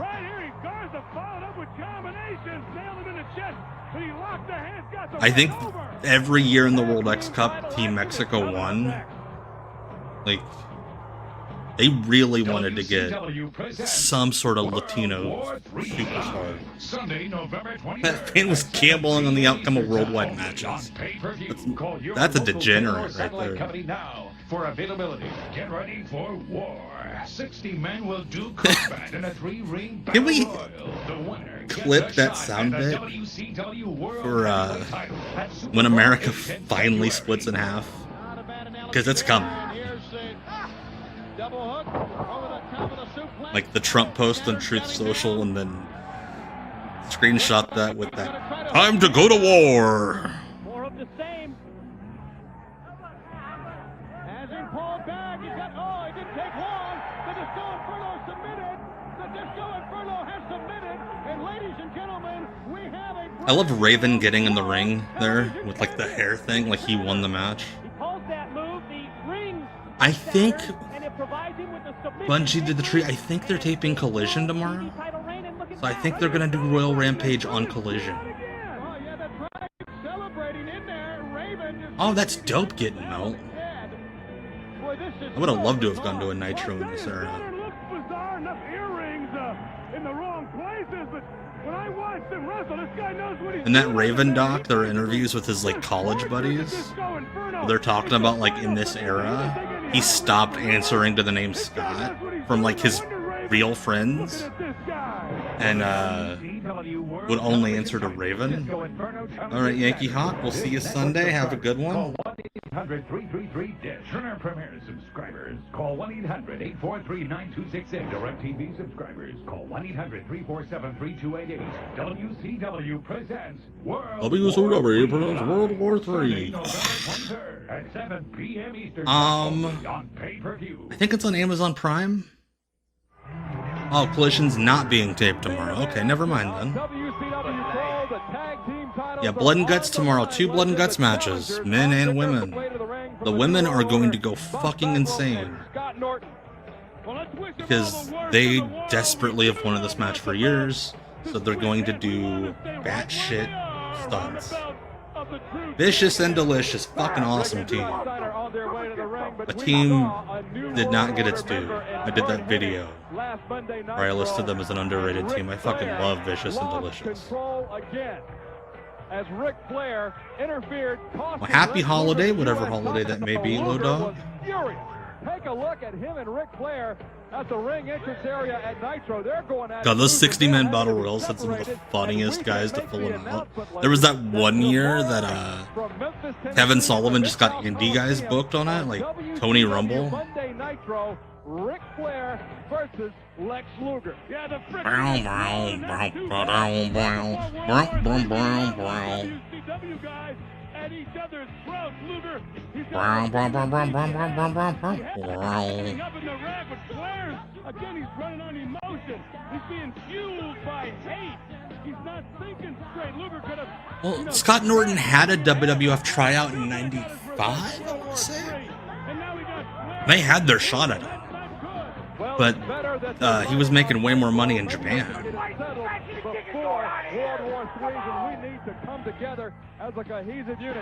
Like there was it was like a weird fucking tryout. They flew him in for a house show in Florida. I think he beat Bob Holly. The titles many months ago. They just got him about 2 months ago, and they have been fighting champions. God, Scott Steiner is fucking ridiculous here. Close us out on WCW Pro. Well, Steiner brothers, here's a couple of guys. One could... Also, I made a point the other night on Off the Grid about how I hate when guys wrestle with belts. Look at that shit Scott Steiner's wearing. That's like a deathmatch weapon. And Nick Patrick's like, whatever. He can have that, please. Yeah, that Steiner's Ted DiBiase thing was weird. It's like, oh, you were in the NWO, but now you're not. And he was the Shred Cutter said it right before I was going to. He was the money man in the NWO.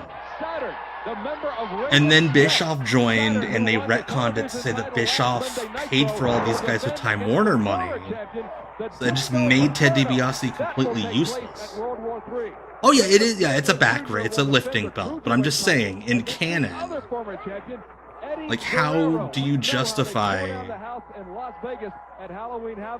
letting a dude wrestle with a fucking weapon at the like Palace of that? Auburn Hills? And Ultimo Dragon will once again get his shot at Sonny Ono if he can make it through Yuji Nagata. That's right. Dragon gets 5 minutes with Ono if he can defeat. Oh my God! At World War III. Scott Steiner was like nearly crippled at this point. That is an insane bump for that dude. I did not expect fucking Scott Steiner, of all people, in late 1997 to be like, yeah, let me shit can't me, and I'll bump on the edge of the stage. Fuck. A lot of crazy bumps to me. Malnutrition. I don't know about that. He's put together. 97 buff was awesome. That's the one that rewired his brain to Big Papa Pump.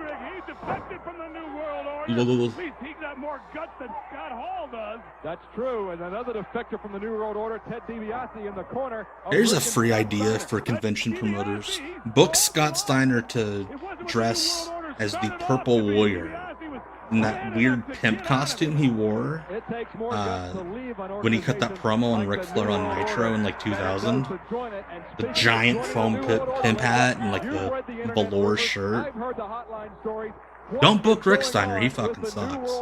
But definitely book Scott Steiner to be the Purple Warrior, as he called himself. Will it come to pass tomorrow night on TNT? Well, they definitely will have a surprise. They will be there in full. All of these human beings are just way too big. To Kevin Nash, to Gutless Hall, all the way down to Vincent. We know what we will see tomorrow night. Yeah, foot on the rope. Nick Patrick just doesn't want to call DQs today. He's tired. Blockbuster, baby. Nope, not a blockbuster. Ric Flair and Lex Luger tomorrow night. Yeah, that's what you can do at Planet Fitness. You can get as big as Scott Norton if they let you lift the machines. Rick Steiner opening up on Norton. There's one for Bagwell. Another for Norton. Drops the big man and I believe the steroid test in WCW was if you aren't taking them, you're suspended. Thank goodness. Ted DiBiase had all he could. Hey, Ted DiBiase finally got his heat back from Virgil. Backdrop. Oh, Buff sends Rick out. Scott sends Buff out. Now Norton. Yeah, lift the entire building, and maybe someday you'll be as big as Scott Norton. From Norton. Oh, that covers him. Why did he get up? Why did Norton stand up? But Rick Steiner, the top rope bulldog, the 2 and the 3. There we go. I love that Norton just completely fucking no-sells the bulldog as soon as the 3 count happens. He's just like, fuck you. And yeah, the Steiners won that car from Larry Zbyszko. All right. So before we go home and go to bed tonight, like I said, I'll be back for Not Quite Wrestling for YouTube members on Sunday. But of course, I'm back for everybody on Twitch next Tuesday. Here's what we'll be watching next week on WCW Deep Cuts Live. Fact of the matter is, Lee Marshall, you're very astute, you're very learned, you got a great voice. You've got that approach to wrestling that I like because you see things in black and white.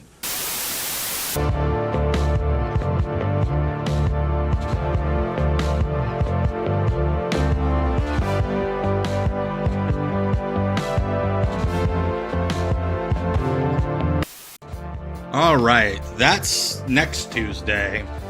Get to watch Arn Anderson rub himself with Lee Marshall. So yeah, thank you all so much for hanging out with me the last 2 hours for WCW Deep Cuts Live. It's been a blast. Getting to see multiple people almost break their necks. That was cool. So yeah, like I like to end these things with every Tuesday night. Man, life sucks, man. 2025, ooh, not a good time, man. Not a good time at all. But just stick with it for the next 7 days. That's all I'm asking for. Try to make it here if you can. I'd love to have you here, but even if you don't, just make it to next Tuesday. I think we can do it. I'm pretty sure I can. I'm gonna try my hardest to help you do too. So again, my name is Tom. right there. This has been WCW Deep Cuts Live. It is 11:05 p.m. on the East Coast. I am so tired. Go to bed!